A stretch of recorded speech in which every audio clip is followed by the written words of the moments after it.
Welcome,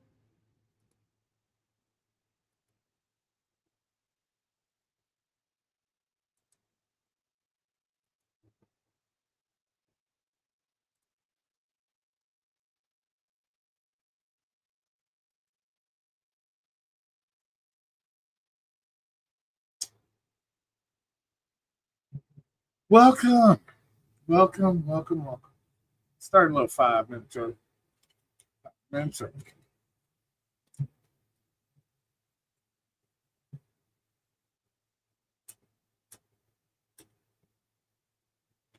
Gig Adventures, hello. Yeah. How you doing, Brandon? How you doing, Gig Adventures? There he is. What you up to these days? What kind of work you doing? Same work I've always been doing, just delivering from pizza. I tried to do DoorDash this weekend, bro, but DoorDash said nope, no, we got to verify. So it took them like 2 hours to verify my account. So I'll probably do a couple of DoorDash orders this Saturday. Haven't decided yet.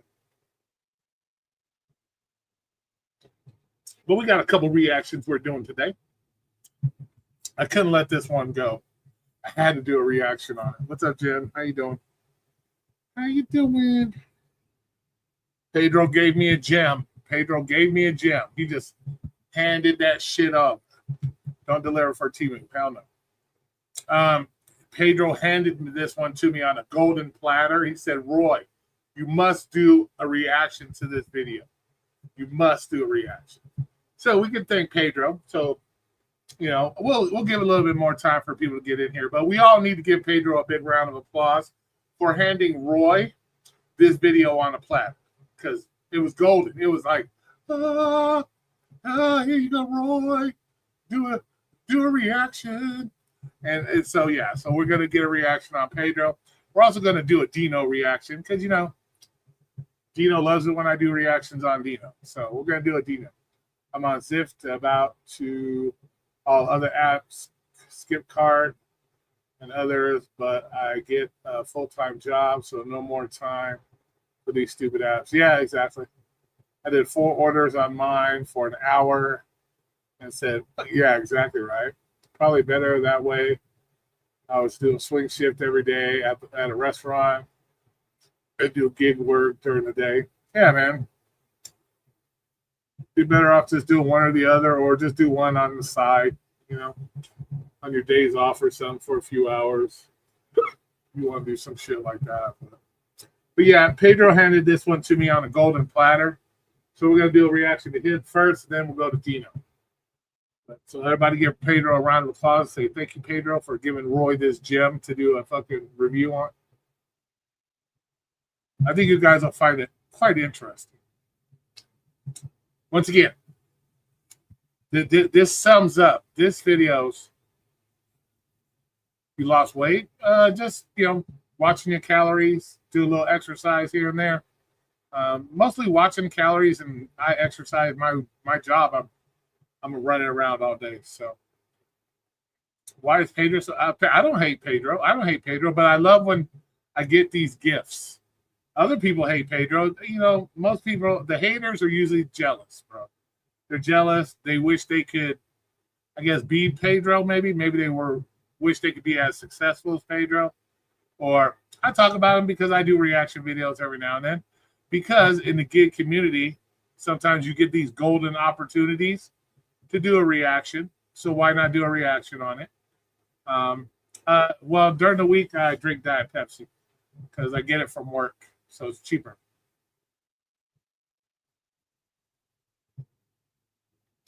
But sometimes you just they give you these golden opportunities, Ski, to do it, to do it. So we're going to go ahead and get to the YouTubes here. And YouTube. What's up? What the fuck? What's that shit?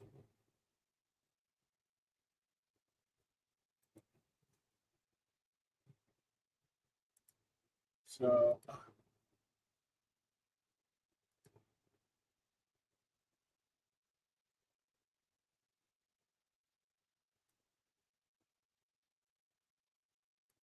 go to the videos.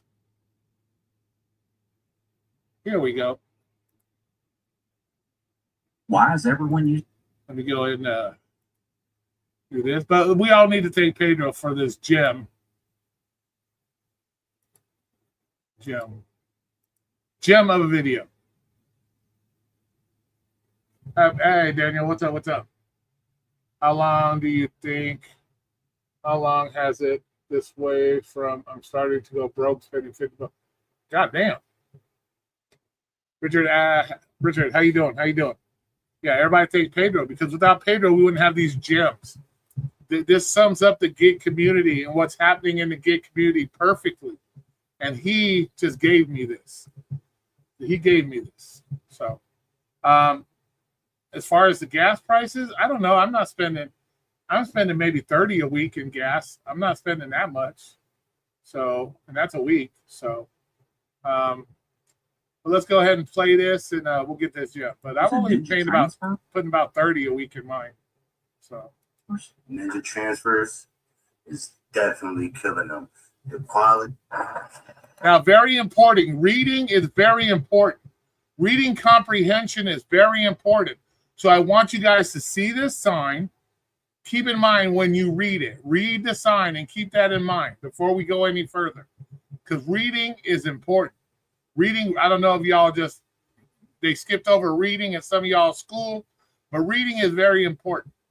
And this whole video is going to explain what's going on with the gig community, the mindset of gig workers, and the mindset of customers. Please, StreamYard, don't fuck up. There it goes. Come on, man. Let's give StreamYard a minute.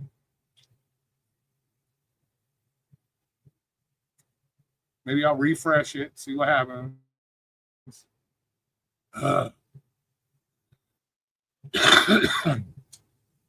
Doesn't like me doing review videos, I swear. But yeah, keep in mind, reading this. Very, very important, reading. IO7, how you doing? So we're going to go ahead and play it, but make sure you keep in mind. And this is going to explain the gig workers' mentality and the gig workers, why the gig community is the way it is, and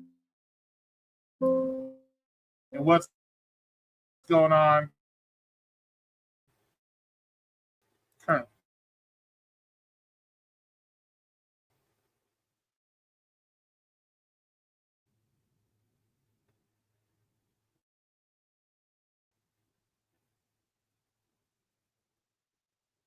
What the fuck? Nobody hit that button. Yeah, Jehu, we're back with the Pedro, because he handed up this gem this week for me to do a review on. So, but here we go. What the elf? Whatever that means. But here we go. Read that sign. Here we go. Could I make this any more plainly clear? Walmart, please leave the rocks in here. So you see that there's a sign posted attached to a wheelbarrow. There's a wheelbarrow. You can clearly see the wheelbarrow. Sign says, Walmart, can you please put leave in the wheelbarrow? She didn't put leave. She put leave in here. Very important. Very important. Here's a wheelbarrow. I want them to leave the rocks in the wheelbarrow. Pretty self-explanatory, right? You put a sign on the wheelbarrow, leave in here. A normal person that reads that sign, or somebody who has reading comprehension skills that maybe passed the first grade and was able to read, would know to put the rocks in the wheelbarrow, right?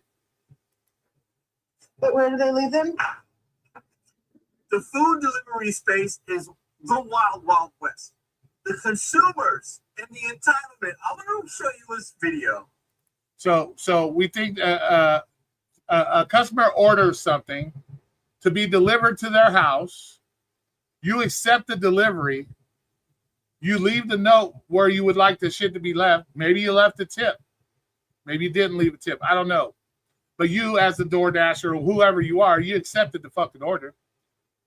The instructions are right there for you. You telling me that's entitlement, that the customer left you a note, left you instructions on what to do, and you still don't do it and they're entitled, I think the entitlement falls on you gig workers that think you can just do what the fuck you want. And then when you get your account dinged or you're not getting tips anymore, because more and more of the public is getting onto this bullshit that they leave instructions and you fuckers can't follow them. You can't follow the instructions. And then you all bitching why you don't get tips anymore. This is why. Perfect example. But to see, this is another gig worker, in my opinion, justifying bad behavior of other gig workers sometimes. So let's do it. I want to get your reaction because it's a mixed bag of I'm on the customer side, I'm on the driver's. There should be no mix of anything. You accepted an order.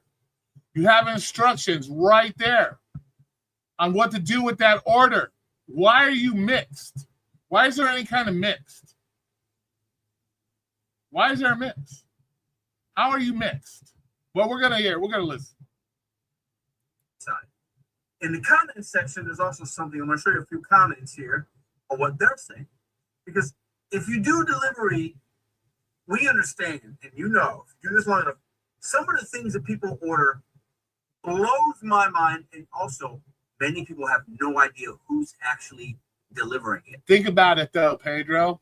If these people didn't order the stuff that blows your mind or order, what would you be fucking doing right now?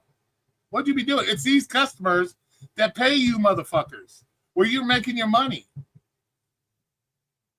So it doesn't matter if it blows your mind or not. You guys fucking, this is what pays your fucking bills. Welcome back to Mr. Bet on You. I like to do these reactions to certain TikToks or videos maybe once, twice a week because it's fun. It's fun. I love the laugh. And I love to do reactions to these type of videos because they're just handed to me on a platter. And you guys know I love to react to shit when it comes to the gig workers and the gig workers community. But let's go ahead. But more importantly, I want to hear from you guys. What kind of experience do you guys have? What's the weirdest thing you've seen? The most upset customer, the best customer?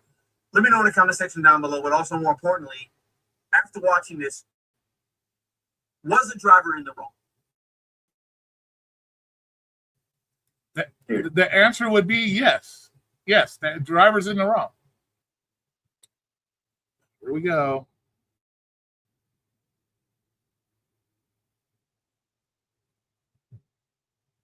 Yes, the driver's in the wrong. He has instructions on what to do. Guess how much it cost me to make sure my family gets $1 million if something ever happens? You'll never guess. Are you fucking kidding me? Can I make this any more? Now read the sign clear? again, what it Walmart, says. Please leave the rocks in here. So here's a wheelbarrow. Perfectly good instructions. Wheelbarrow, right there. On the wheelbarrow. Leave the rocks in there. Now, once again, keep in mind. I want them to leave the rocks in the wheelbarrow. But where do they leave them? Right next to the fucking sign. Please, Lord. See, and this is why you wonder why you're not getting pillows are great. This is a perfect example of why customers have stopped tipping. They're not as ordering as much because you can't follow simple fucking instructions. Simple fucking instructions. Right there in your face, instructions. You can't follow them. And you wonder why the people don't want to tip anymore. Because I'm sure there's hundreds of thousands of people that have tipped their drivers to end up with shit like this. Shit like this. Help my sanity. Tell me what's wrong with this picture. Are you? All right. So that Karen was not happy. But So she's a Karen because she left you instructions and the driver is too fucking stupid to fucking follow the instructions. God damn this StreamYards, man.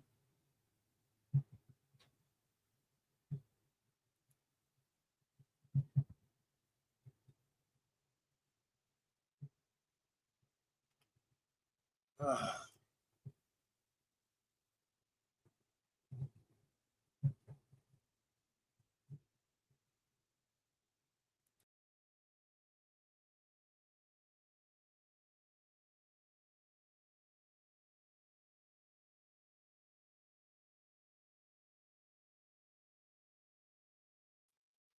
Okay, I'm back. God damn it! All right, let me get back to what we were doing. Jeez. Okay, here we go. Back to share screen. Jeez, fucking StreamYards, man. I'm telling you. Okay. Hate to say this, Roy, but Roy is right in this case. Exactly. So she's a Karen because you're too fucking stupid to read the sign and follow instructions. That makes her a Karen. I think the true Karen is the one making the video calling somebody else a Karen. That's who I think the Karen is. But that's my opinion. But yeah, but she's a Karen, y'all, because the driver is too fucking stupid to follow instructions. But yet, I'm sure the driver was probably mad if she didn't tip, or if the tip wasn't $100 fucking. He's mad, but yet he still can't follow instructions. He signed up to do a job. He takes the job, and he can't even fucking do it right. And then he's gonna cry. Well, they don't fucking tip. They don't fucking do the job. You can't follow fucking instructions. But let's continue. Dive a little deeper. You look at the sign. She has a wheelbarrow. Okay, with the sign, please put rocks here. So we got an American citizen here who obviously speaks fairly articulable English, who's supposed to be one of the best gig workers out there, teaching everybody on YouTube how to do it, and he can't even fucking read a sign. He can't even read the sign. So he's on here calling somebody a Karen and all this other stuff, but yet he didn't even read the fucking sign. Right. The fuck? Reading comprehension is an important skill. But yeah, you're doing a video calling somebody Karen. She left a note on a wheelbarrow, put the rocks in here. And you're up here saying that she made a sign that says, put the rocks here. You didn't even read the fucking sign right. So you probably would have put the rocks where the fuck you wanted to because you didn't know how to read. And then you would have got dinged on your account and you would have been up here making a video about that bitch.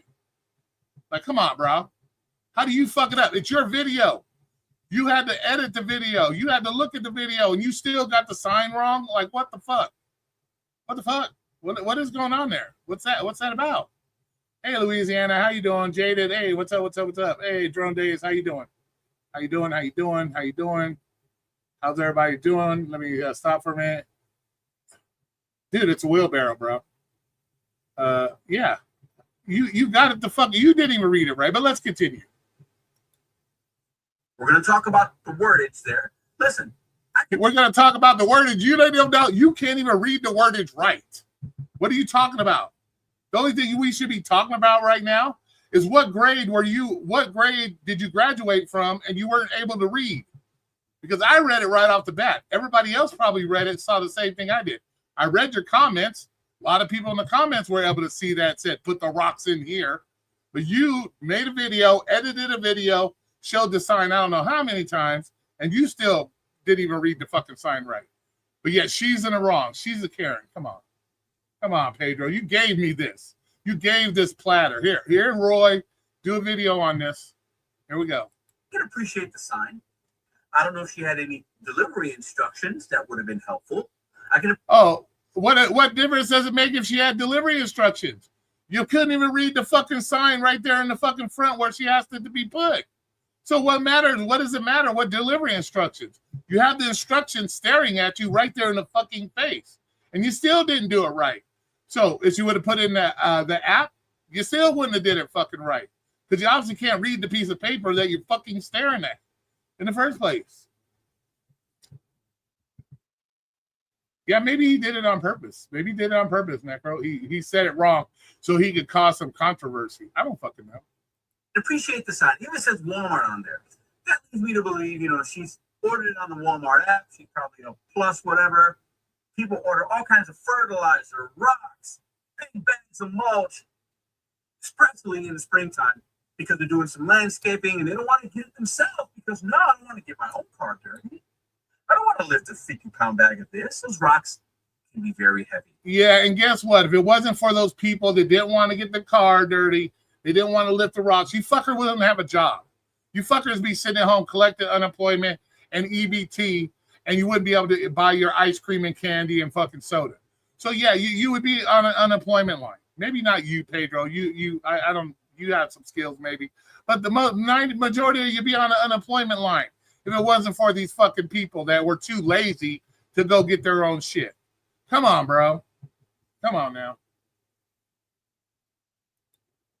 Extremely. You know, I did some landscaping when we moved into this house, oh my God, over 3 years ago. And I had rocks, white, nice rocks delivered because I was doing some things in the front of the yard. So what the fuck are you saying? You're too fucking lazy? You didn't want to get your car dirty? You had to order rocks? You didn't go get your own rocks? You're too lazy? You paid to have your rocks delivered, but this lady's a Karen and lazy and this because you want to get her rocks delivered. Fucking app, dude. What is with this fucking shit? Okay, so you're too lazy. You had yours delivered, but she can't have hers delivered. I understand drone days. They're going to be dirty, but you got a blanket in your car. Put some towels down. You know what you're picking up. So you should be prepared. Say, hey, I'm going to Walmart and picking up 50-pound bags of rocks. You should have some. If that's the kind of shit you signed up to do, you should have the stuff.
This is fucking ridiculous.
Good Lord, man. I swear this StreamYard is some trash. Let's see what I know, bro. Every fucking time, bro. I'm telling you, every fucking time. 20 some minutes, 15 to 20 minutes in, bro. It does it every time. Every time. Then I'm trying to reload it, and it's going into widgets, notes, all kinds of shit. It has nothing to do with what we're doing. Let me see. Stepping stones in the wheelbarrow. Hey, Flex. I asked Roy if he was gay. He said he wasn't. Was that a lie?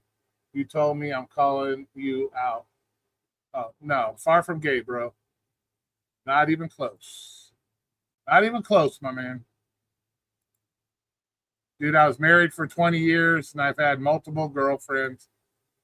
And they all had the right parts. There was no dinglings anywhere. But here we go. Back to it. Back to it. All right. So let's get back to it, goddammit. Oh, Jesus. Here we go. And a dump truck came. And so it's okay for Pedro to get his rocks delivered, but she's a Karen. She can't get her rocks delivered. Like, come on now. Really? Pedro? You can't call somebody. Oh, Jesus. Put tarp down, and they emptied, I don't know, probably 1,000 pounds of rocks. I can't remember. Into my front yard, and then I took it from there. But it was a dump truck. Somebody, not one of us, right? This is different. It looks to be 4 or 5, 6 pounds, or 4 or 5 bags of rocks. And in the sign, Walmart put the. That's cool, Louisiana repair guy, coming from a guy who hasn't had pussy since pussy had him, probably. So it's okay. We don't work for Walmart, Karen. That's first mistake. The ignorance is bliss though with consumers. It is what it is, right? Still not her fault. Just giving her some knowledge. But what's interesting? It's not her fault, but you're doing a whole video about her being a Karen because your fucking delivery driver was too fucking stupid to read a note. And on top of that, you can't even read the note right. The fuck? But she's the Karen here. Thing here is, okay? She puts a sign, Walmart, please put rocks here. And there's a sign. Okay. It did not say that. It said, please put Walmart, put the rocks in here with the note attached to the fucking wheelbarrow. Once again, reading comprehension is a very important skill. You must learn that. No, I think the driver's wrong. Just don't. I think See, this is what I mean. Problem with the gig community. Let's once again stick up for a driver who obviously isn't smart enough, intelligent enough to read a sign and do what's asked on the sign. And who knows, it was probably even in the fucking instructions. But once again, as one of these gig workers that don't want gig workers to be held responsible for their fuck ups, but I guess he can't find the gig worker wrong. He read the sign wrong, so you can't say it's.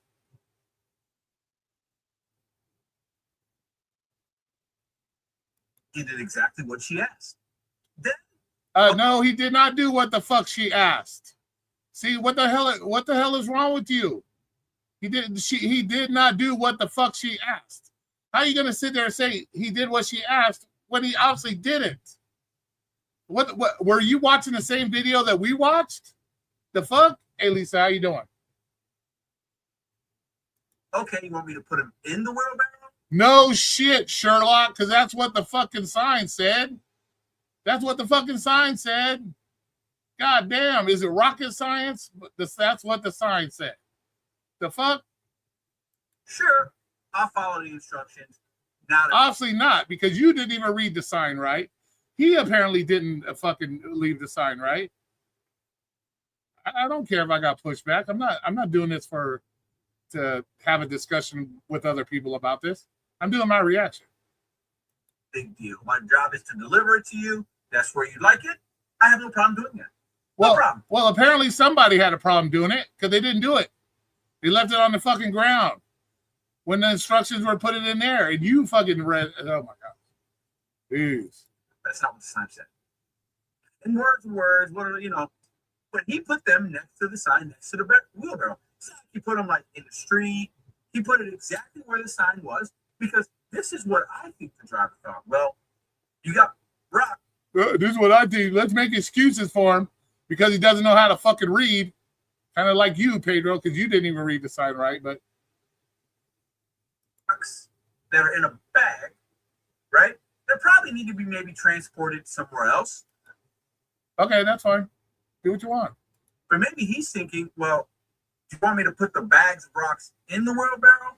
Well, that's kind of what the fucking sign says. Why would you even have any issue with that? Like, why are you debating it?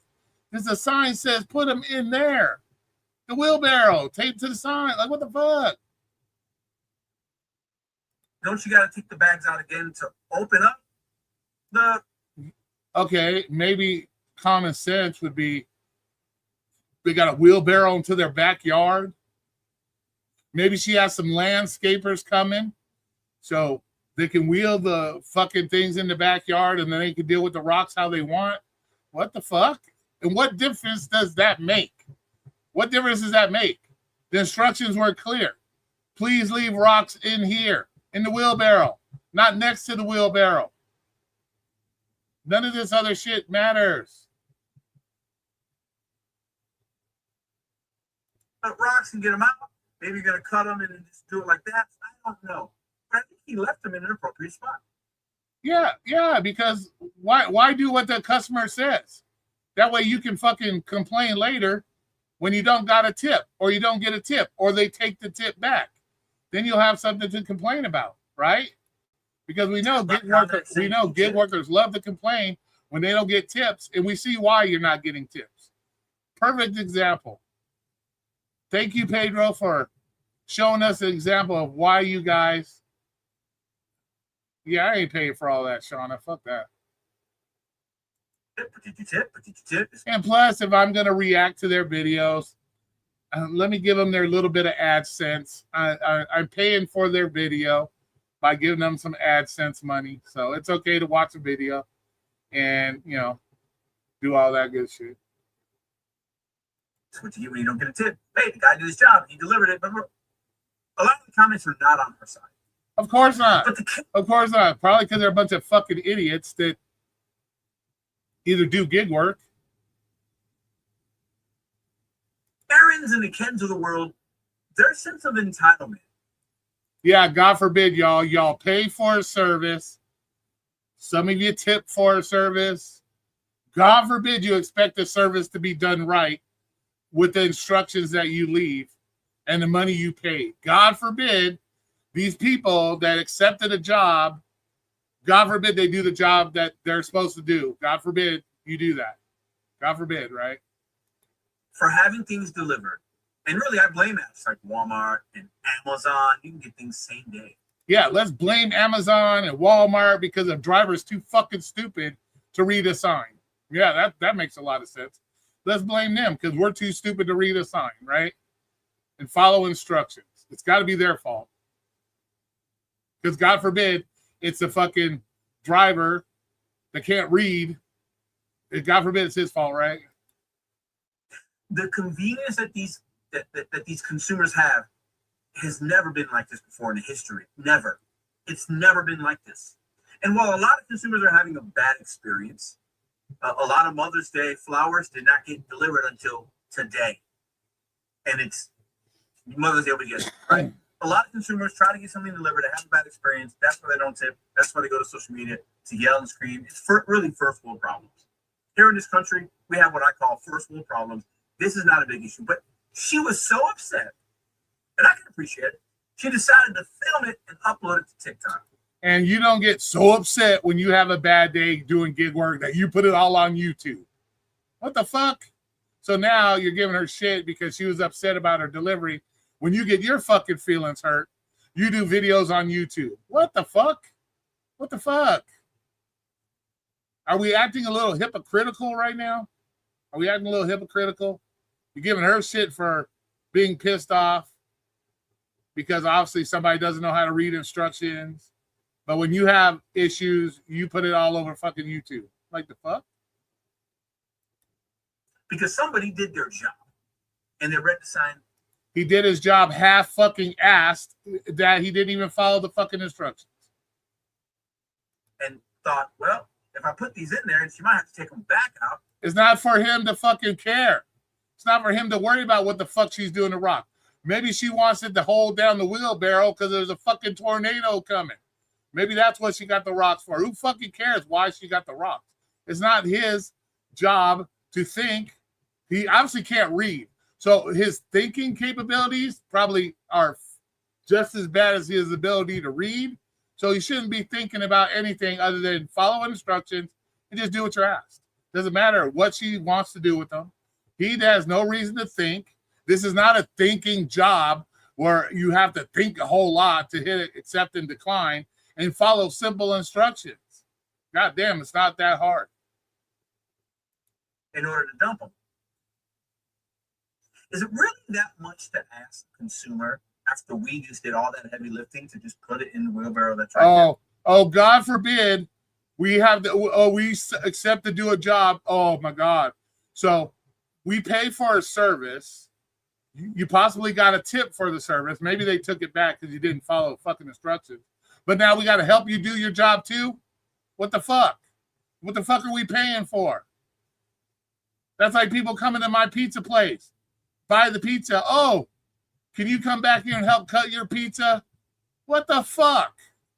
What the fuck? Any kind of excuses for bad behavior or lack of doing their fucking job. I swear, Alexa, don't start. Some of you are going to say, well, no, he should have put it in. Yeah, no shit, Sherlock. We're going to say that because that's what the fucking sign said to do. That's what the instructions said to do. No, duh. Duh. The wheelbarrow. You should have done the extra step. It said, please leave them here. No shit. And I bet you 10 to 1 odds. It was in the instructions on the app too. I bet you it was. Here means right there where he did it. No, it did not, because you didn't read the fucking sign either, apparently. Because your reading comprehension skills are slacking there too, Mr. Pedro. The fuck? She didn't say leave it in the wheelbarrow. But no, she didn't say leave it in the wheelbarrow, y'all. She just got a big old sign taped to the wheelbarrow that says, please put rocks in here. I guess she didn't want them in the wheelbarrow. She probably wanted them on the roof next to the fucking chimney. What the fuck? The fuck? A lot of consumers on TikTok, on social media, they just get so mad about their. Yeah, and there's just as many gig workers and gig content creators on YouTube doing the same fucking whining and crying that the fucking consumers are on TikTok. No fucking difference. Get the fuck out of here. Packages not being in the correct spot. Exactly, because God forbid people place an order, they put instructions for you, they pay for the service, they tip you guys for the service, and then you can't even do what the fuck you're supposed to. And then when they take your tip away, or they don't tip the next time, you want to bitch and complain. Oh, they don't want to tip us. Why should they tip you? You can't even fucking follow instructions. Why should they tip you? You guys are your own fucking worst enemies. And then when you're up here making excuses for them, it makes you look even worse. It makes you look just as bad as they are. You're almost as bad as they are because you couldn't even read the sign right. But it is what it is. Not being delivered on time. It is crazy. And I think a lot of these consumers, whether they're dealing with Amazon, FedEx, UPS, DHL, whether it's DoorDash, Instacart, Grubhub, Uber Eats. Flex, I'm not mad at anybody. I'm doing a reaction video. It's entertainment. I gotta show some passion. I gotta show some passion on my channel. I'm not gonna sit there like some monotone retard. I'm gonna show some passion on my shit. I'm not mad at nobody. I could care less. I'll laugh at you motherfuckers because you're only killing your own fucking pocketbooks. You all make yourselves look bad. What the fuck? I always sound mad, Flex. That's my tone of voice. I always sound mad, Flex. Even when I'm laughing, somebody's gonna say I sound mad. It's my personality, it's my voice. It is what it is. They get so many things delivered, they're just used to having it in the abundance of convenience. And the prices that they're paying, they expect top-notch A+ service every time. And when they don't get it, they're going to get their little phones, go outside, and the time And when Pedro doesn't get a fucking proper tip on the order he thinks he should have got $100 tip for, and he only got 30, he's gonna grab his phone, come on YouTube, and do a video about it. The fuck? The fuck? Not that it took her to film it and upload it. She could have picked it up. I'm not mad. I'm not mad at all. This is my Delmar tone of voice. It is what it is. I'm not mad. I'm giving entertainment, passionate entertainment. And put it in herself. But it's the same kind of customers. We did a video, I don't know, about 2-3 weeks ago, where the lady was mad that the guy drove into her driveway. This is also the same kind of customer that would be mad that somebody drove in her driveway. She would expect him to be in the street. And So now because another driver was too fucking stupid to read a sign and properly deliver the thing, now she's like this other lady. Now she's like this other lady. take those 50-pound bags and then open them for her, put it in the wheelbarrow, take the wheelbarrow, and He didn't say nothing. She didn't ask for all that. She did not ask for all that. take it all the way to the backyard and lay the rocks out for her. What? I'm not mad at Pedro doing a video. It's the pot calling the kettle black. I'm not mad. Pedro can make all the videos he wants. What is this? I'm mad all of a sudden. Fuck out of here with that nonsense. Because she pays $3.99 in some Walmart Plus subscription. I'm Walmart. Don't you work for Walmart? I pay all these fees. Do all this for me, and while you're at it, pool boy, clean my pool for me and mow my lawn. This is how easy it is to buy shares of properties on Railbirds. You can scroll down to a property that you're interested in. Click the button. Some customers just don't get it. But I also understand. I think, okay, while I think the gig economy is booming, there's a lot of opportunity for us. These companies and consumers just really don't know what. Yep, there's a lot of opportunity out there, and you guys, at every chance you get, fuck it for yourselves. You fuck it up for yourselves. Because you can't read simple fucking instructions. You can't read a big-ass sign. You can't read a big-ass sign. So you guys fuck it up for yourselves. All the opportunities out there, you guys continue to fuck yourselves. What we're being paid, how we're being treated, and the level of expectation a lot of times does not. If you don't like how you're being paid, if you don't like how you're being treated, then guess what? Move the fuck on and do something else. Ta-da! Problem solved. Match the pay. Because if there's no tip on that, If there's no tip on it, then motherfucker shouldn't take the order. If he took the order, tip or not, doesn't matter. He took the order, do it right. You accept the order, do it right. Quit expecting everything to have a fucking tip on it. What's up, Hawks? What's up? What's up? Let's see. You also got mad at Torp that he made videos. No, I didn't get mad at Torp. The fuck? The fuck are you talking about? I've seen them on the Roadie app, Walmart, Instacart. People order the I went off on Torp because he was talking shit about me, dude. Pay attention. most ridiculous things. I have a Home Depot order. I think last week or the week before. 10 bags of mulch. 10 to 15 different types of plants. Like big plants. All kinds of stuff. The order was paying like $12 with zero tip. That's crazy. But that consumer expects or thinks we work for Home Depot and some big truck with 2 or 3 men or women are going to pop out and unload it. No. The companies that you are using that you pay a premium, a prescription, subscription, I always have trouble with that word. You obviously have a problem reading too because you didn't even read the sign right. So you got a problem reading too. You are paying that, but they're using us and paying us peanuts. Oh, well, if you're dumb enough to sign up for it and they're gonna take advantage of you. Deal with it.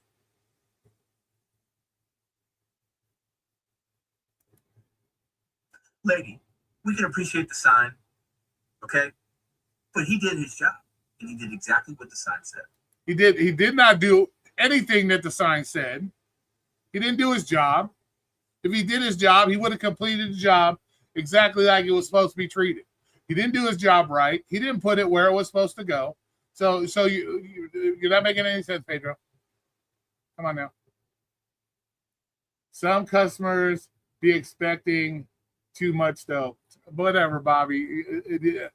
Hey, if they're offered something and they pay for it, then that's on you guys. Don't have a problem with what the customer is just doing what they want to do.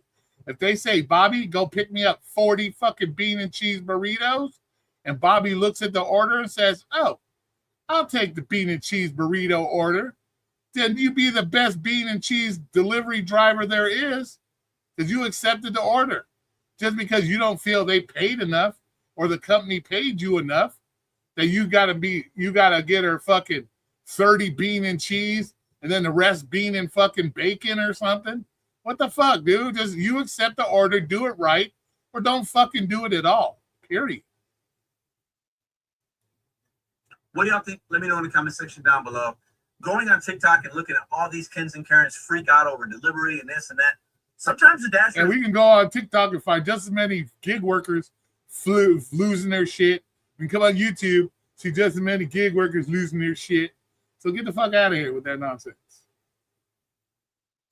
Drivers do some bad things. But two things can be true at the same time. There are a lot of consumers that just have a false sense of reality. And there's a lot of gig tubers and a lot of gig workers that have the same fucking mentality that think, oh, I'm going to make millions doing DoorDash. I'm going to make millions doing Uber Eats because Pedro told me I could. So come on, bro. It works both ways. Works both ways. And at the end of the day, once again, at the end of the day, if it wasn't for these customers, you motherfuckers would have nothing to do.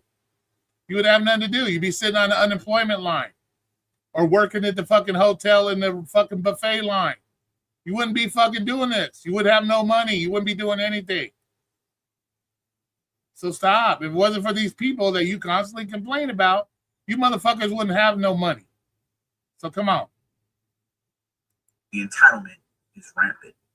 I see more entitlement from gig workers than I do fucking customers. I see more entitlement from the gig workers than I do customers. I am the best I can. I do the best I can, Bobby. Stop. See you guys in the next video. It won't fit in this house. Watch to see what happens next. The problem is that not the doors, it's 31. You have exactly 31 on your exactly. Click, click, click. And you know you ain't gonna answer your phone to come and get your groceries and help you with all this shit. So you take an order, but you expect the customer to come out and do the shit for you. Why the fuck did you take the order? See, that's what I mean. You're getting paid to do a job, but you want the customer to come out and fucking do it for you. What the fuck? It's not, they don't have to. They're busy. That's why they ordered the shit. That's why you're getting paid to do it. What the fuck? You know what? I can't say. No shit, Bobby. No shit, Bobby. I'm glad you you did that, Bobby. Smart move, Bobby. That's the most intelligent thing I think I've seen all day. What the fuck's that got to do with anything? The fuck's that got to do with anything, Bobby?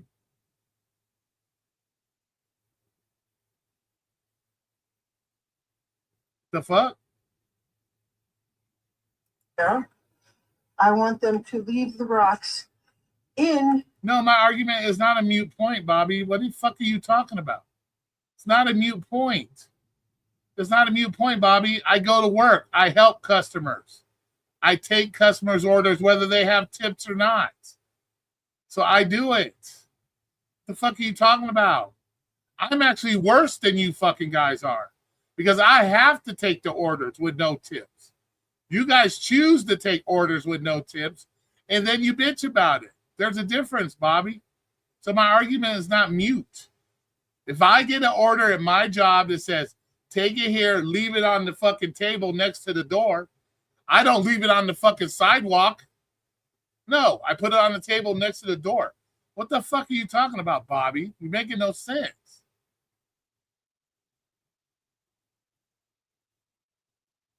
Bobby, that's not the whole point of this. Bobby, that's not the whole point of this conversation. You're not making any sense, Bobby. That wasn't the point of this conversation. The point of this conversation, he's bitching, complaining that the DoorDasher did, or whoever did what they were supposed to. And if you look at the sign, Bobby, he didn't do what he was supposed to. That was the whole thing here, Bobby. Has nothing to do with the customers. And yeah, you shouldn't bitch about the customers. Do you see me bitching about the customers all day long? No. Have I bitched about customers? Of course. We all bitch about it. But I don't make a whole YouTube career bitching and complaining. The wheelbarrow. But where do they leave them? Right next to. Against anyone. At the time, I'm not trying to offend anybody. I didn't, when you keep jumping to these things. So you just, I was curious to know why you did it. No one else cares. So you're not rebelling against anything. now you're like, You guys want to see me react to more TikToks or viral videos about delivery? Yeah, Leave it in the please. comment Yeah, section. please hand me up some more on a platter. Please hand me some more. That was great. The fact that you didn't even read the sign right, Pedro, shows me that I don't know if you're just doing shit for clicks and views or you're really being serious about shit. Because there's no way on God's green earth that you can defend this guy saying he did his job right when he did it absolutely not right. So come on, bro. What's up, Jackie? What's up, Mike? KMG? What's up? Peach, what's up? Necro? Bobby. So yeah, come on, hand me some more out on a platter like that, where you actually read the sign wrong on your own video that you had to edit and you still read it wrong. Like, come on, bro. All right, so that was him. Now we got to go to our next best friend Dino's video. Let's go to Dino here. You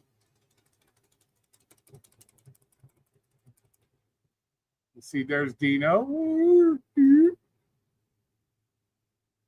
There's Dino. Yeah, we got to do Dino's. He did a video today. We're going to have to react to it. So I hope you're watching, Dino. This is all for you, buddy. All right. It's called, here it is, his part 3, The Chaos of Gig Work, The Division. Dun, dun, dun. Yeah, I think we're gonna. All right, here we go. So let's say hello to everybody. Let's put this up a little bit. Let's read some of the comments. Right? Roy is worth. Come on, why are you guys disrespectful? I do Uber every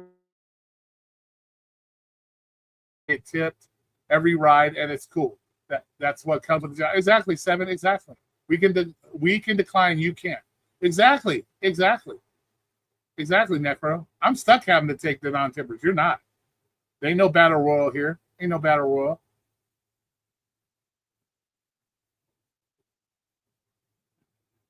Ain't no battle royal here.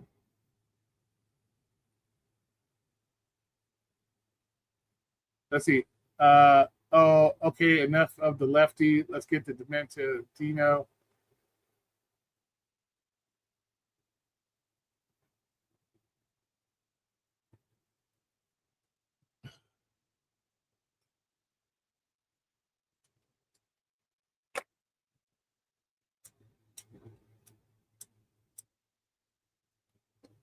All right, let's get to our buddy Dino. Let's see what he has to say. Nope. Let's see. Listen, Dino is not fair game. He just needs hanky-panky. All right. Yeah, he needs a lady. I think so. All right, so let's get to the Dino video here. Let's see what he got to say. It's called Chaos of Gig Work, The Division. Make a part 3. Here goes part 3. It was inevitable. Just like yours truly, Thanos. What do you say? I'm inevitable. Here we go. Just so you know, Thanos did die at one point. So this will be my last of this chapter of the chaos that's going on in the gig economy. Okay? Here we go. Okay, first of all, we know that's a lie because every video you do, it's got chaos and something in it. So come on now. We got people saying it's market related. Gig content creators and drivers. And then we got other content creators and other drivers saying all the markets are the same. So we'll stop it right there. Okay, I fucking Peach did not send me my dumb suckers yet, like she promised she was gonna send me. Thanks, Peach, for like reneging on that deal. But we're going to say to anybody, any gig content creator, any gig worker that says the market is all the same and markets aren't different and what you make or do on the apps don't matter, they get the biggest dumb sucker of all. They're fucking idiots. They do this shit for clicks and views, Dino. Everybody should know by now that the market dictates everything when it comes to gig work. All markets are different. So whoever wants to argue that point and say they're all the same, they get the big dumb sucker. And you know that, Dino. Because let's do a perfect example, Dino, what we're talking about. If I have 5 apps on my phone, Dino has 5 apps on his phone. Dino lives in the land of the lost with 80,000 people. I live in a city with almost 2 million people. I can guarantee you my 5 apps are going to do a lot better here in my market than the 5 apps in Dino's market. So for anybody that sits there and said, "Oh, market has nothing to do with it," is a fucking ding dong, and they're doing it for clicks and views. They're not being serious. That's all there is to it. Your market dictates how much money you make. The apps that you have available in your market dictates how much money you make. So for anybody that says otherwise, it's just fucking stupid. I'm sorry. You're dumb. Are others the same? No. Every market is different. Exactly. Jaded's market in California is totally different than Roy's market in Las Vegas. He gets paid extra money to be a gig bitch. I don't get paid extra money to be a gig bitch. So his market is totally different. He gets paid totally different. So to sit there and say that all the markets are the same, they're not. So come on. It makes a huge, it's Bobby, dead ass times 3. There you go. Okay.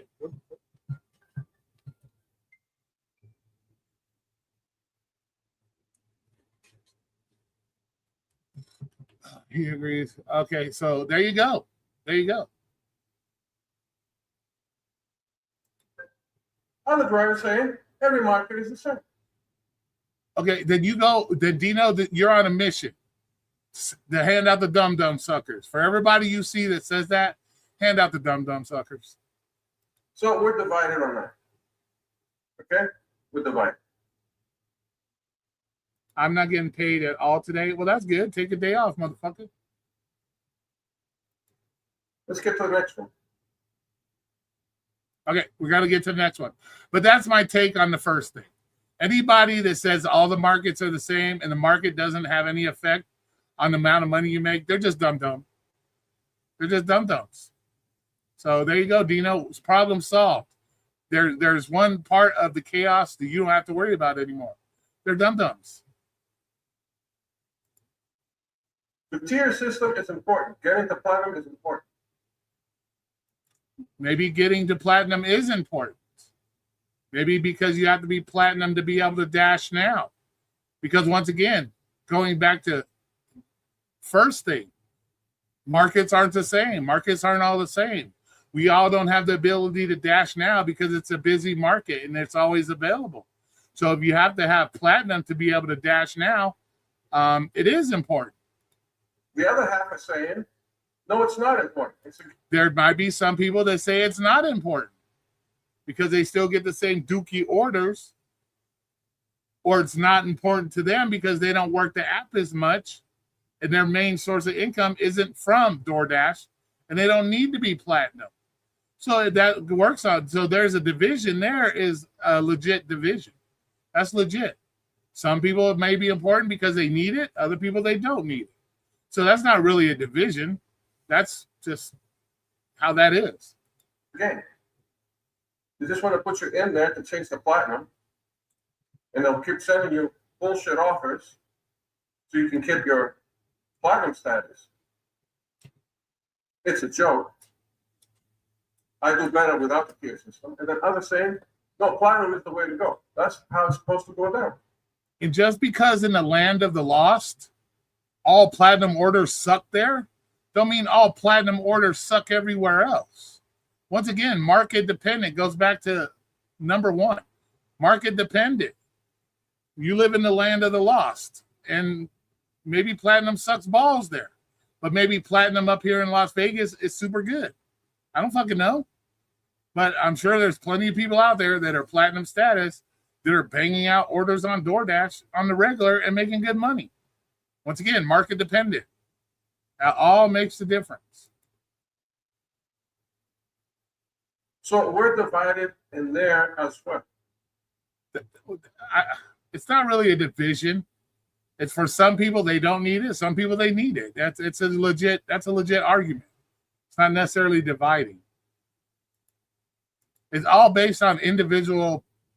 It's all based on the individual, what your individual needs are. So people that say they don't need it, that's their way. They don't need it. Other people say it's important. It's important for them to make money. It's an individual thing.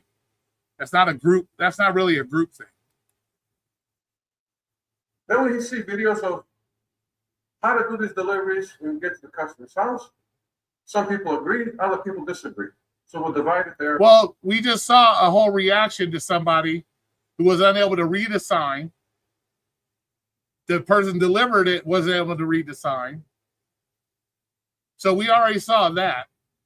So yeah, some people, this is the way it's supposed to be done, which is the right way, which is follow the instructions, do it the right way through the app like you're supposed to, or do it your half-ass way like the last one we just did, where you think you use your fucking mind, even though you can't read, but you got to think the way you think to somehow know better than what the customer knows. So yeah, that's legit. First one. Then we have debates. We had the Roy debate with Mr. Flex. Mr. Flex saying, no, he can be sitting outside because they can get a notification telling them. Okay, that wasn't the original debate. That wasn't the original debate, but that did come up as an excuse. It came up as an excuse on Flex's part to justify bad behavior, but that wasn't really what the debate about. But I'm glad you keep me in your mind. I'm glad you got me in your mind. You know, you're spreading knowledge out there. When the order's going to be ready. The problem is with the notifications, they can be glitchy.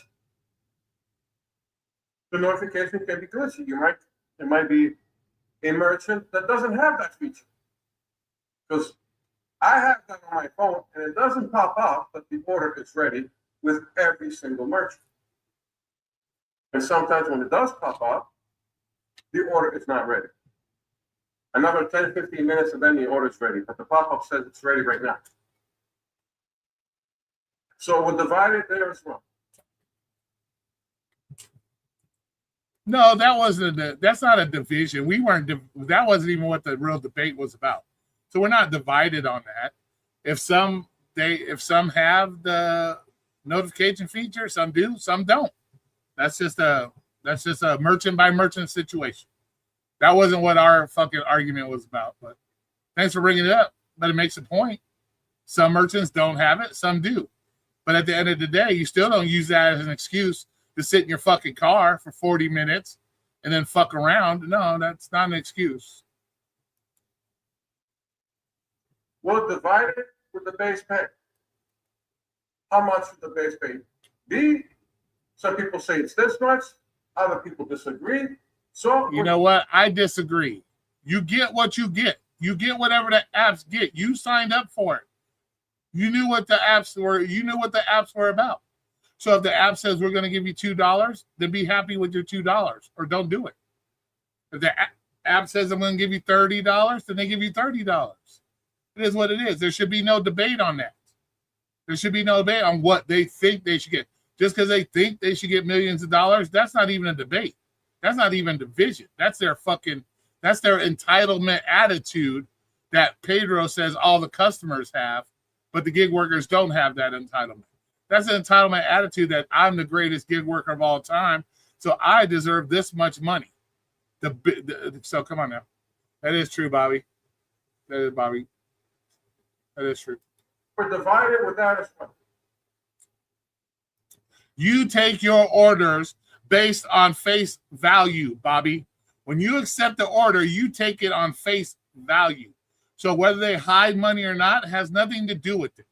If you know the base pay is $2 fucking and you see $2 orders, that's the base pay.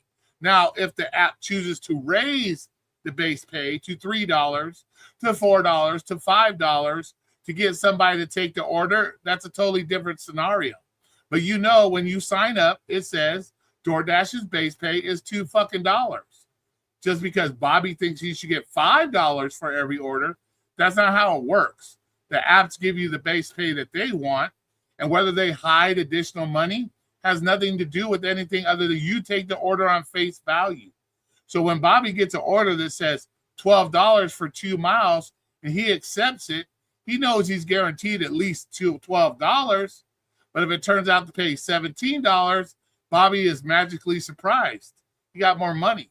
So it didn't matter that the $5 was there on the back end anyways, because you still accepted the order at its face value, which was 2 miles for $12. What is the best app? Some people say DoorDash. No, it ain't. It's Uber Eats. No, it ain't. It's DoorDash. No, it ain't. That goes back to the initial thing. All markets are different. Uber probably works better in this market. DoorDash better in this market. Spark better in that market. Once again, market dependent. Apps work differently on all the different markets. So it's Spark. No, it ain't. It's Instacart. Depending on your market. And these are, depending on the market. Exactly. It's all independent. This is all independent people. People-wise, independent. It has nothing to do with anything other than independence. Well, we disagree with that as well. Of course. And I'm going to tell you why everybody disagrees, Dino. It's about the clicks and views. When it comes to YouTube, this is all about the clicks and views. So if Dino is having the best time of his life doing DoorDash, but everybody else is doing shitty on DoorDash, in order for Dino to get the most clicks and views, Dino's got to trash DoorDash. Even though in the background, Dino's doing the greatest on DoorDash, he's going to dog DoorDash because that's how he's going to get the majority of the clicks and views. Now, if DoorDash is doing great for everybody and everybody's praising DoorDash, Dino's going to do a video praising DoorDash. Why? Because Dino wants the clicks and views. All YouTube is about clicks and views. To every gig tuber that you see, it's about motherfucking clicks and views. So they're going to do whatever their group or the majority of the people they see, that's what their videos are going to be tailored to, Dino. Even though this is all individual, it's all individual to your market. The apps are all individual to you as a gig worker. It's all about clicks and views, Dino. It's all it is about. It's about the clicks and views. That's all it is. So whatever comes out of most of these gig tubers' mouths, take it with a grain of salt. Take it with a grain of salt. Because we've seen it in action. We've seen it when everybody's praising DoorDash because everybody's making money. Or the new tier system came out. Everybody's like, oh, yeah, the new tier system is great. Until it turns out to be doo-doo. And then everybody's, oh, it's doo-doo now. It's doo-doo now. So it's all about clicks and views, Dino. Take it with a grain of salt. How can you say depending on the market to the driver or the content creator that says all the markets are the same and you tell them it's market dependent? That's when you tell the guy that says all markets are the same, you give him the big dum-dum sucker. You give him the dum-dum sucker because he's a dum-dum. He's full of shit. He's only saying all markets the same is because he's probably got a majority group of people that say, oh, all the markets are the same. So he's going to placate to his group of people. All these gig tubers placate to their group of people. So, yeah, but just give him the dum-dum sucker because you know better, Dino. Everybody knows it's all about your market. Everybody knows this. Everybody knows this. You see the paradox? But Flex, I don't do this for clicks and views. I don't do it for clicks and views. Toucan Sam Torp does, I don't do it for clicks and views. I just do it to do it. I do it to have fun. I do it to keep you guys entertained. I don't do it on the day. I'm not making videos on the daily about this or about that or this or that. No. I do some reactions here or there and sometimes goof around about other stuff. No. I'm not about clicks and views. I've never been about clicks and views, Flex. And you know that as well as anybody. So stop. The dilemma right there.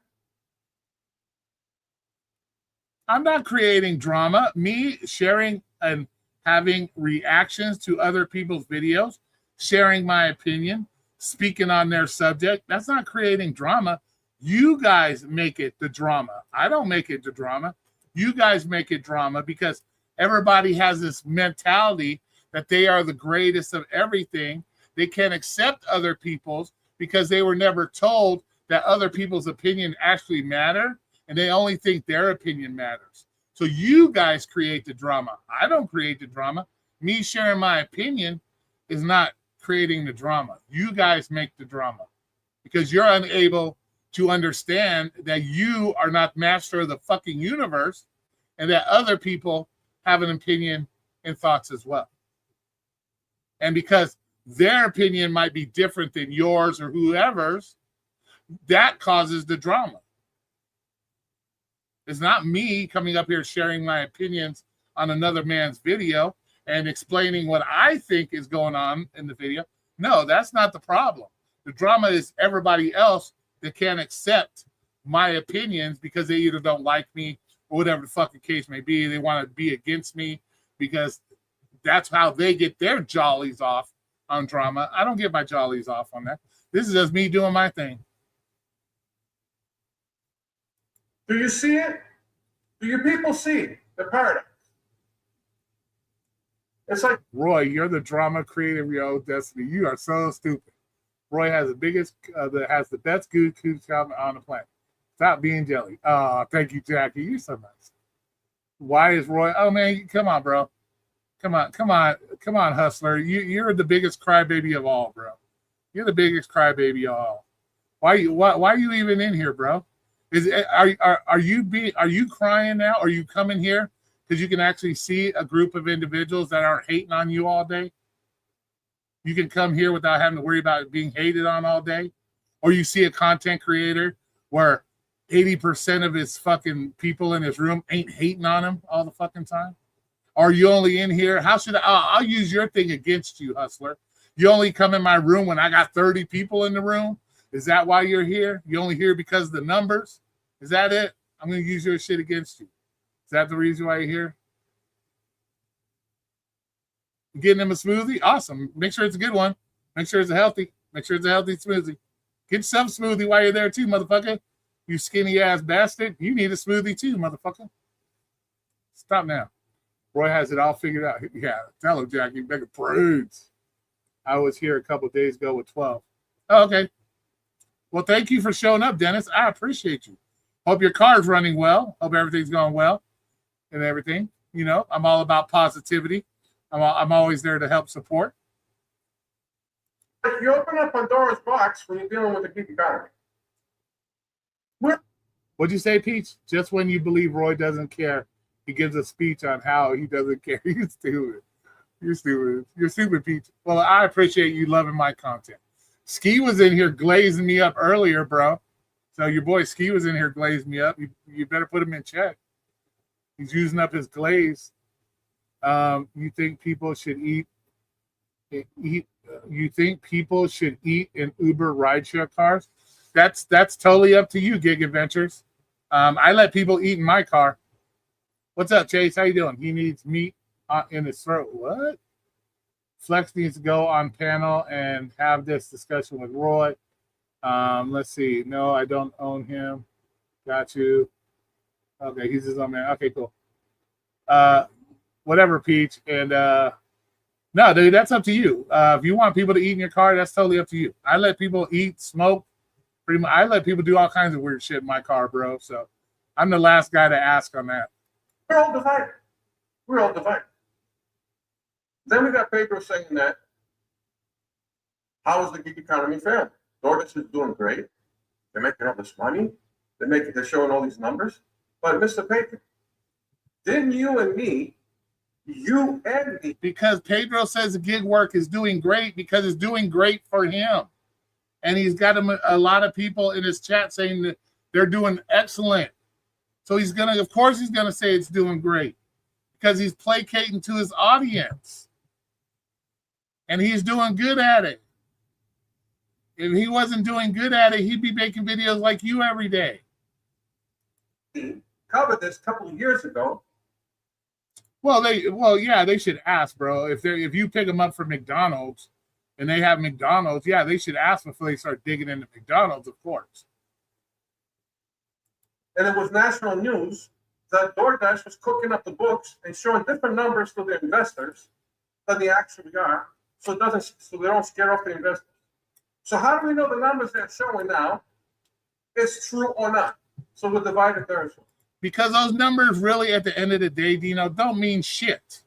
The numbers that matter are the ones in your wallet. The numbers that matter are the ones in your pocketbook, in your bank account. Those are the only numbers you should be worried about, is your own pocketbook and bank account. Who gives a fuck about DoorDash's numbers?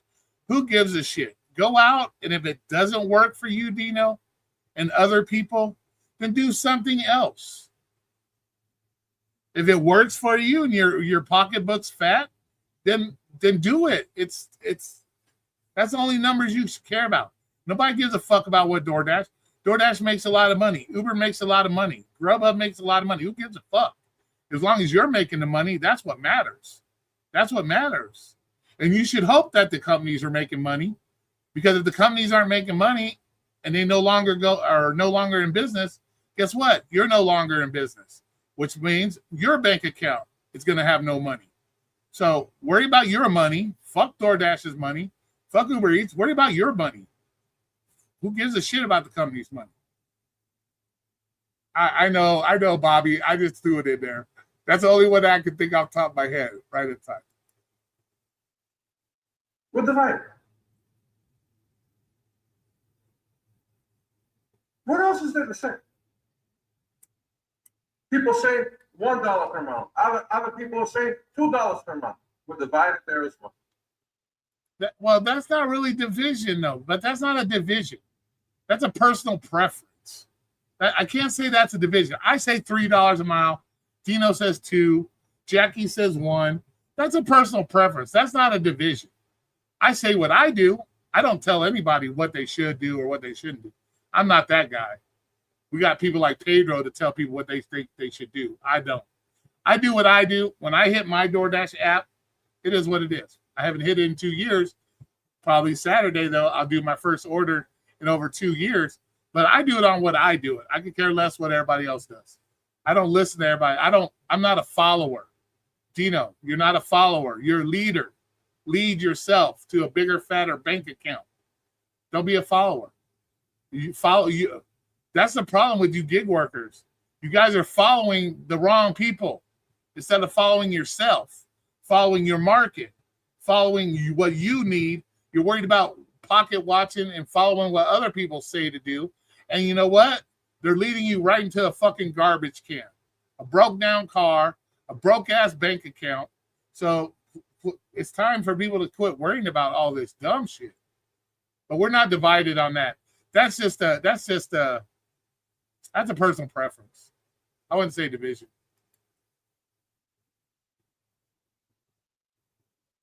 This is how you're supposed to do DoorDash? No, this is how you do DoorDash. Another company. Okay, if you signed up for DoorDash and you really think it's that hard to do DoorDash, once again, I'm going to give you the big dumb sucker.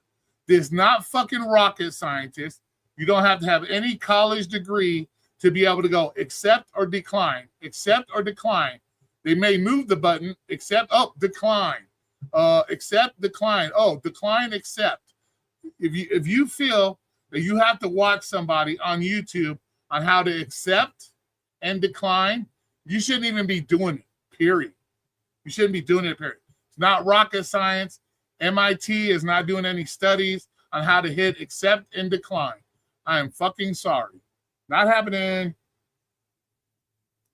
No, that's all wrong. This is how you're supposed to do it. No, this guy's saying different. We're divided there as well.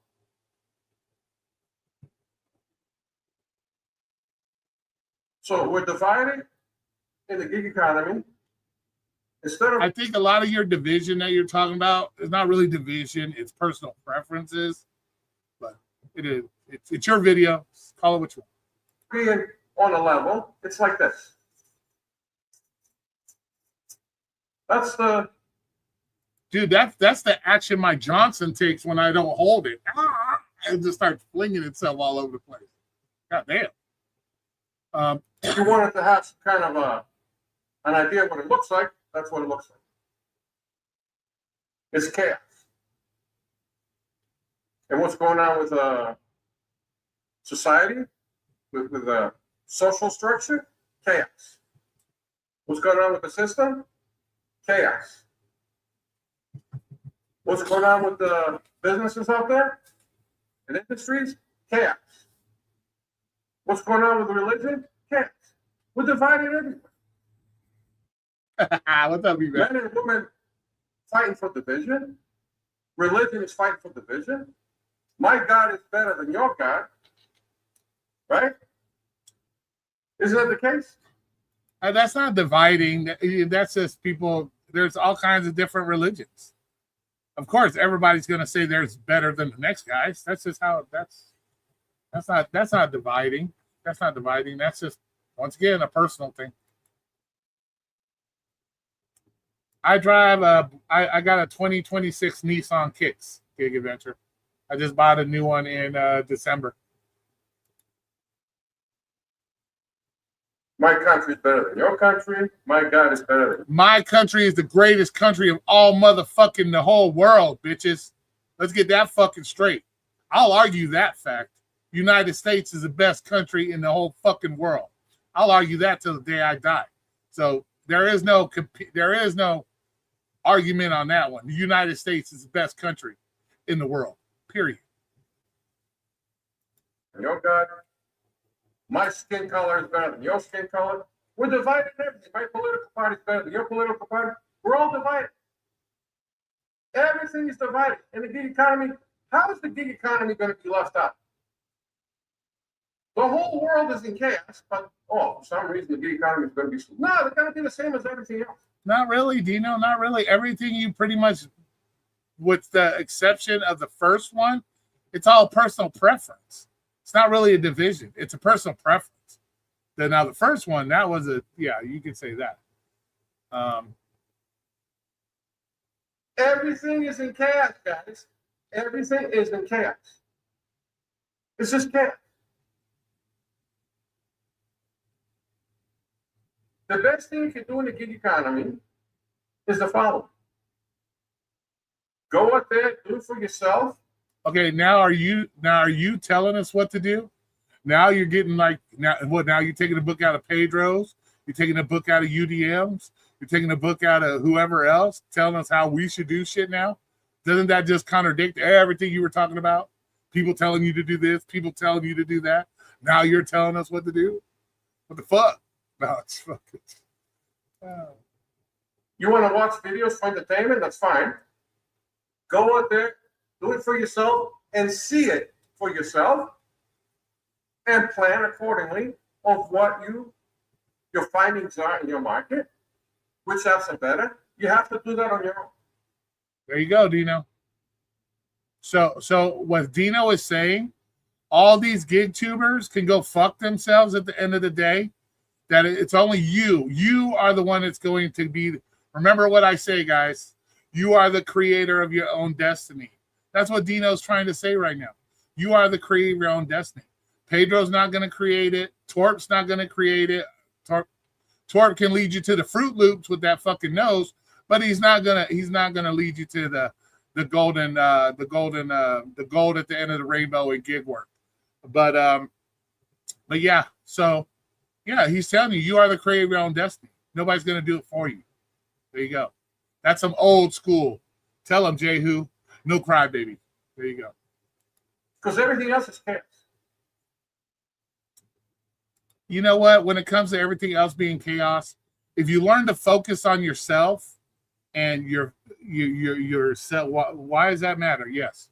I'm not rich, bro. Yeah, I financed it.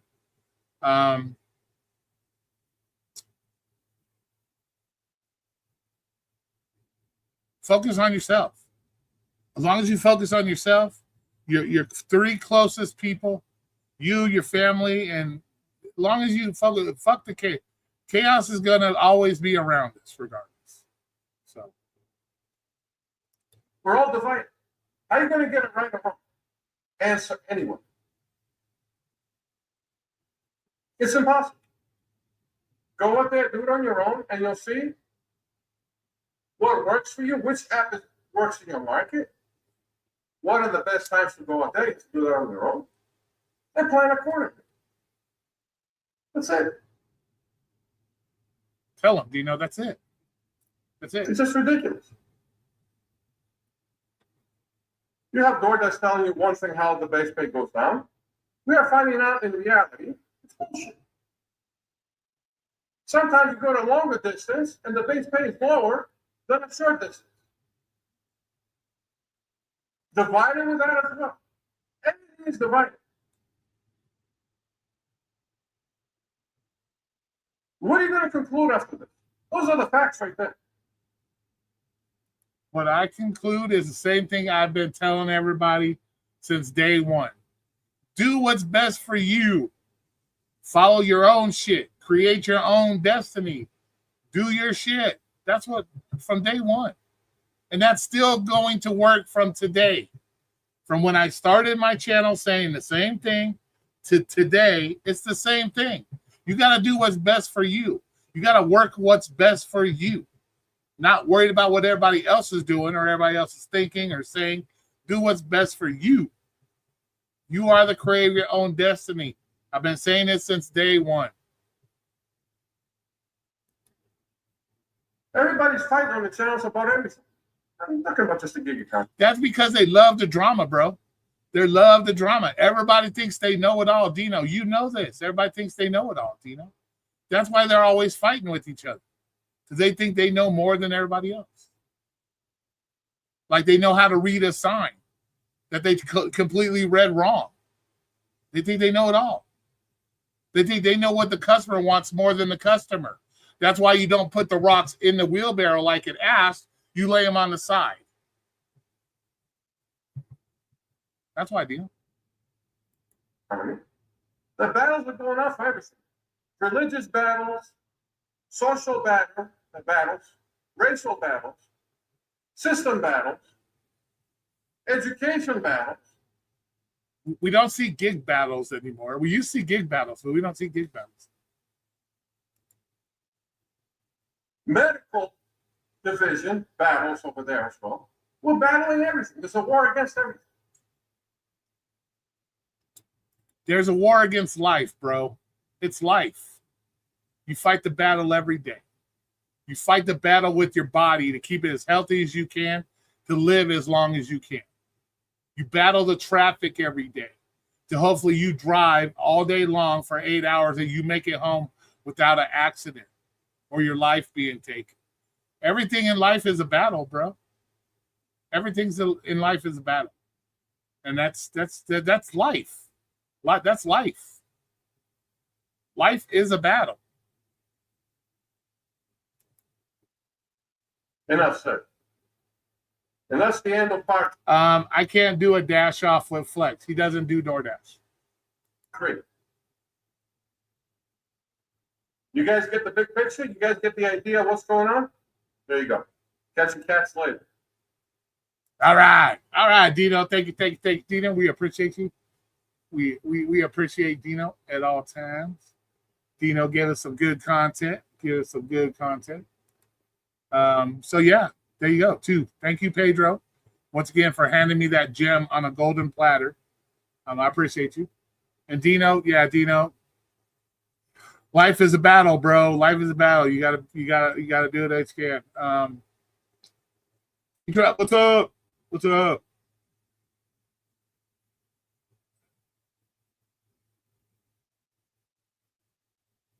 Yeah, that won't happen, bro, because he doesn't have DoorDash. So I can't do it, DoorDash.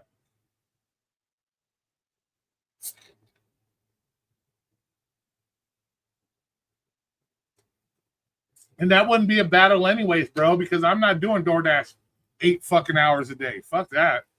Fuck that. I ain't doing it 8 hours a day. Fuck that. No.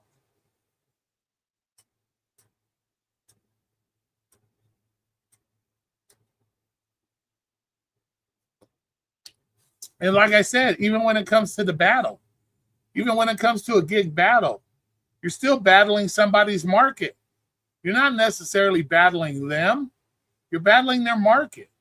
So if you live in Pedro's great St. Louis fucking market and you live in the land of the lost like Dino and you do a battle against Dino, you're battling against that person's market, not necessarily them, their market. That's all. So you're not really battling another person. It's just whoever's getting fed the better offers due to being in a better or worse market is who's going to win the motherfucker at the end of the day. My wife and I won the battle this past Saturday due to us being hit in the rear by another person. God damn, dude. Damn. Non-driving motherfuckers, bro. The country's full of these non-driving motherfuckers.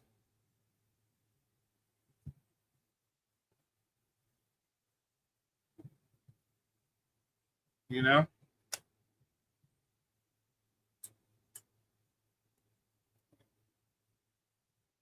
Hey, how's the Brown Dasher been, Bobby? We haven't seen the Brown Dasher in a long time. How's he doing?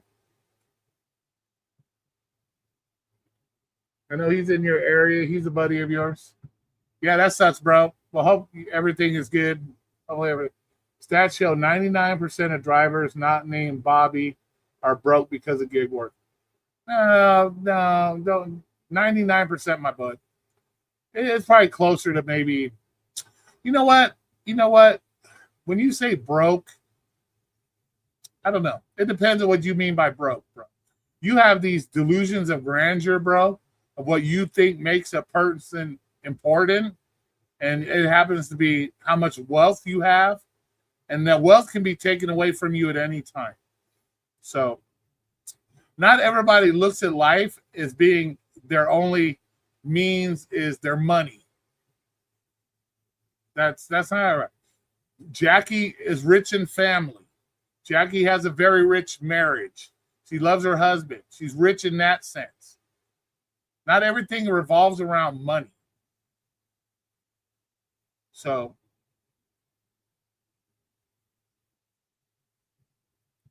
my bank, see, and then you say stupid shit like this, Dennis. You have no idea how much money I have in my bank account. So why would you say something like that? Why would you say you have this much? You have no idea how much money I have. You have no idea. So you shouldn't say stuff like that if you don't know. And if I'm living paycheck to paycheck, Dennis, I wouldn't be going on a 2-week vacation in a couple weeks if I was living paycheck to paycheck. So if you don't know that kind of stuff, you shouldn't say that. And just because I'm an employee doesn't have it. There's employees that make 180 grand a year. There's employees that make 30 grand a year. There's employees that make 50 grand a year. That has nothing to do with anything, Dennis. It's how you manage your money. What's more important? Going out and putting money in the bank, Dennis, or going out and buy 30 Nike jumpsuits? What's more important? Putting money in the bank for future car repairs or going out and buying an extra pair of Jordans? What's more important? It's how you work your money, how you let your money do things for you. Not every time. People make 30, 40 grand a year. They make the right investments. They have a big fat bank account. They know how to save money. There's all things, Dennis. Your idea that everything has you have. Come on, man. I'm not.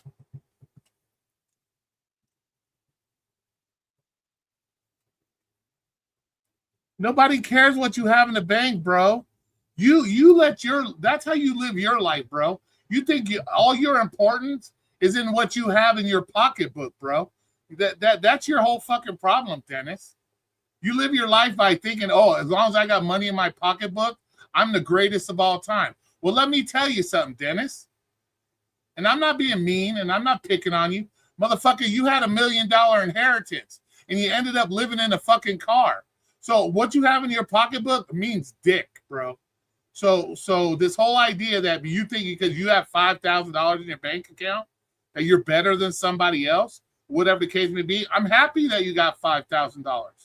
That's good for you. That's nice. But that don't mean shit. That don't make you any more important than anybody in here that maybe has $500 in their bank account. And you need to learn that, bro. Because you've been there. You had all that money and you ended up with nothing, bro. So this whole mindset that money makes the man, money don't make a man. Money don't make a man. Just so you know.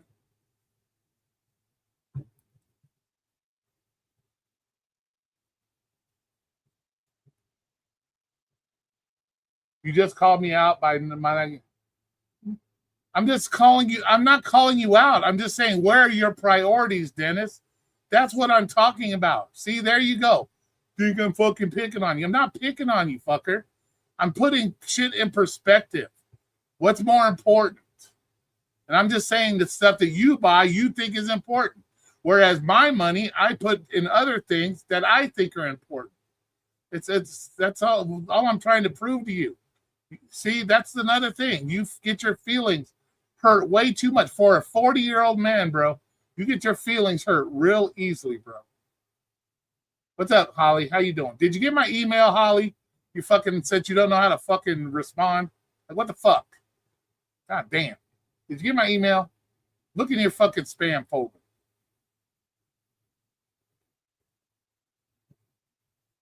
You want the link, Dennis? I'll give you the link, Dennis. Here. Just for you, Dennis. I'll give you the link. Here you go, buddy. Here you go. There you go, my man. I'm not crying about nothing. What the fuck are you What is with you guys in the crying? If we ever meet in person, I'm going to show you who's crying. I'm going to show you who's crying. Guaranteed. That's a guarantee. I can guarantee. Everything's crying to you people. When people share their opinion, oh, you crying about shit. So what are you talking about? I don't understand, dude. I didn't say you were broke. I said that 99% of gig workers are broke and don't got $1,000 in their account, and that's not they're true. living paycheck to paycheck. You thought I was talking about you, Bob? I said no, but that's Bobby. not true. But that's not true. It is true. That's not true. There's stats. I did a study. You did a study of what? Go ahead. I did a study. I took 100 gig workers, okay, and I had them do a anonymous survey, and 99% of them are living check to check. They don't have enough money to fix their car. They don't see their family. They're unhappy and miserable because they're stuck in a cycle of poverty that they didn't. You understand? Prior to gig work, 60 or most of these gig workers weren't working 60 hours a week just to barely pay their rent. Like, it was insane. Like, you work 60 hours, you're living a good life. But with gig work, you're relegated to making $9, $10 an hour. While I was stuck in this, telling people you're making 20, 25, I'm a boss, blah, blah, blah. We don't make that. We make on average $15 before gas, but we're delusional to we're sitting in the car all day. Like, you remember, Roy, I used to sit in the car for 12 hours, like I'm a big shot, and I would make $100 for the day. And I would lie and say I make $200 a day because it's embarrassing. And that's all I'm trying to do is just get people to understand I'm here for them. I'm there for them. I'm trying to show them love. But that's the thing. There's 5 to 6 million or more gig workers. You did 100, and you think that somehow is you sound almost like, and I'm not disrespecting you. You sound like one of these lefty polls. They poll 25 people, and they think the whole country thinks like that. Dude, you got millions and millions and millions of gig drivers out there, and you poll 100, and you think that's a legit standing on how many people are broke in the gig work? That makes no sense, bro. That makes no sense. I mean, weren't you a gig worker? If I could go to Pedro's Market And I bet you I can Yeah. I could do a survey of 100 gig workers in Pedro's market that are balling right now. Or I could go to Dino's Land of the Lost and do 100 gig workers where he lives in that shitty ass market, and they would all say they're broke. So there's no real way of determining the percentage of how many are physically broke and how many are doing well. And as long as, so you can't say that 99% are broke. I mean, okay, Because I've been there. let's just think about. I've been there, bro. Yeah. I did 35 hours a week doing Lyft, and I made over $70,000 a year working 35 hours here in Vegas. Me too. So I know back in the day in Vegas. So it's possible that Yep. you don't have to work 80 hours and you can still make good money doing gig work. So it. No, So here's the thing. It changed. You remember before it was back, I started doing Uber and Lyft in 2014 in Vegas. I was one of the first wave of people. And you remember back then, you do 50 rides or you do 80 rides. They have options, 50 to like 70, 70 to 90, 90 to like 110. And you would get like the max was like 600 for doing 90 rides during Monday to Thursday night. And then Friday to Sunday, you do another 50. You got like $400.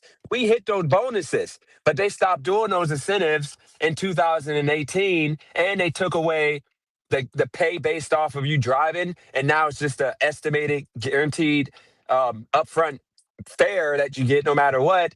Ever since they started doing that in Vegas, I'd never hit over 25 hour unless it was surging on the weekend. But even with that, they capped it to like 250% with Lyft.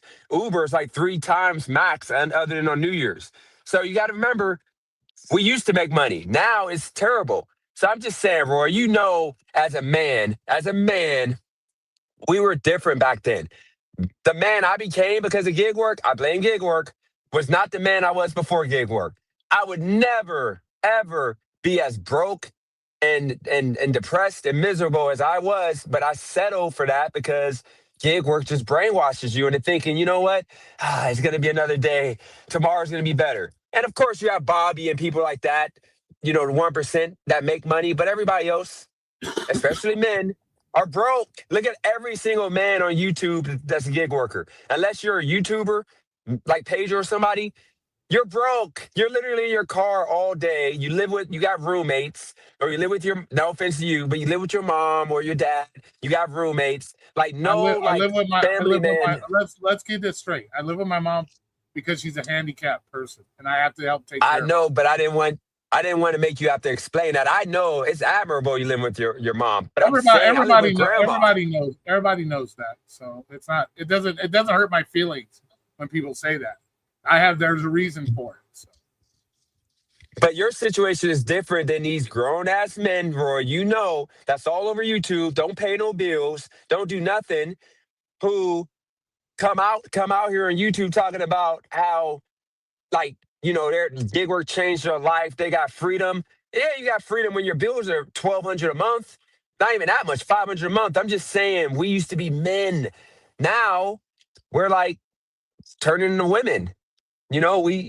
People could bash me. I had to have help at one point with my girl. I would never let my woman take care of me. And I had like the first year in California, she looked out for me. I was confused. I never had anybody help me out. So I'm just saying, most gig workers are broke. So you think because a woman helped you out, that makes you less of a man? It depends. I think that if you are ultimately bringing something to the table,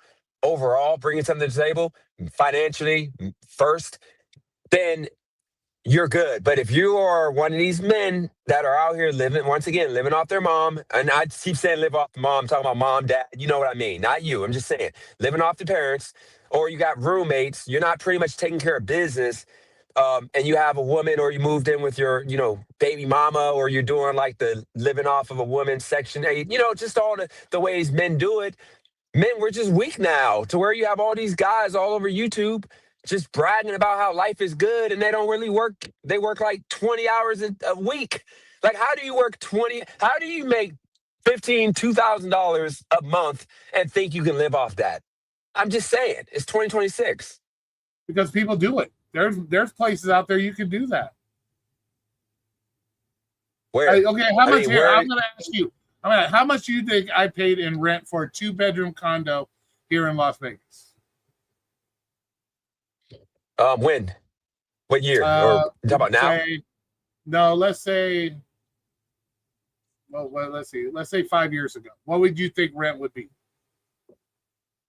Oh, in Vegas, 5 years ago, you can get a nice place, 2 bedroom for like 1,100, 1,200. I was paying in Vegas when I was living in 2018, right on Las Vegas Boulevard. I forgot the name of the place. It's like halfway up by Green Valley or whatever.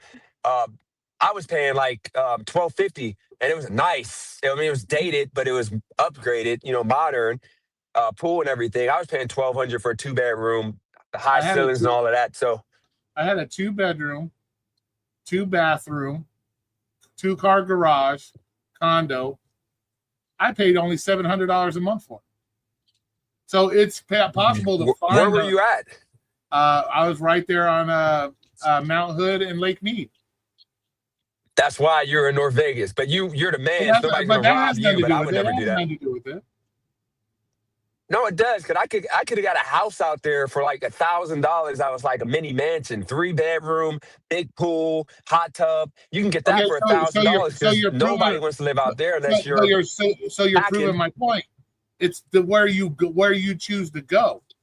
If you choose to go to the richest spot, you're gonna pay the richest money. If you choose to live like a frugal person and you want to put that money in the bank, you're gonna find the places where, it might not be fucking glitz and glamour, but hey, it's putting money in your bank, so later on you have that money to move somewhere else, right? Yes and no, because you got to be packing serious heat to be out where you're talking about. Like that, you got to be the man out there. You're getting robbed. Like I pack heat all. You know that. That's not necessarily true. I don't pack. That's not necessarily true. I've never had any issues. I lived in that. It is. I lived in that condo for 9 fucking years. Not once did I ever have my car broke into. Not one time did I ever have my house broke into. None of that shit, bro. What are you talking about? Yeah, look who you are. You're Roy. You're a big, strong, vicious man back in the day. Now you're, no offense, you're like sweet as a cupcake the way you come off. But like back in the day, you were like vicious. Nobody wanted to touch you, but with me, if you think I'm sweet as I got my car broken in a couple times. If you think I'm now as sweet as a cupcake, you're sadly mistaken, bro. You're sadly mistaken. Oh, I'll come to Vegas. You know that now. I would never have said that 3 years ago. I feared you. I ain't gonna lie. I feared the man you were 3 years ago. You were something different. Now you're just nice, man. It's not. I don't know. You should never, first of all, fear another man. That's not. You should never fear another man. And as a man, you will grow. You will grow out of stupidity. Do I like going to jail? No, I've been there more than once. So it's how you want to choose to live your life.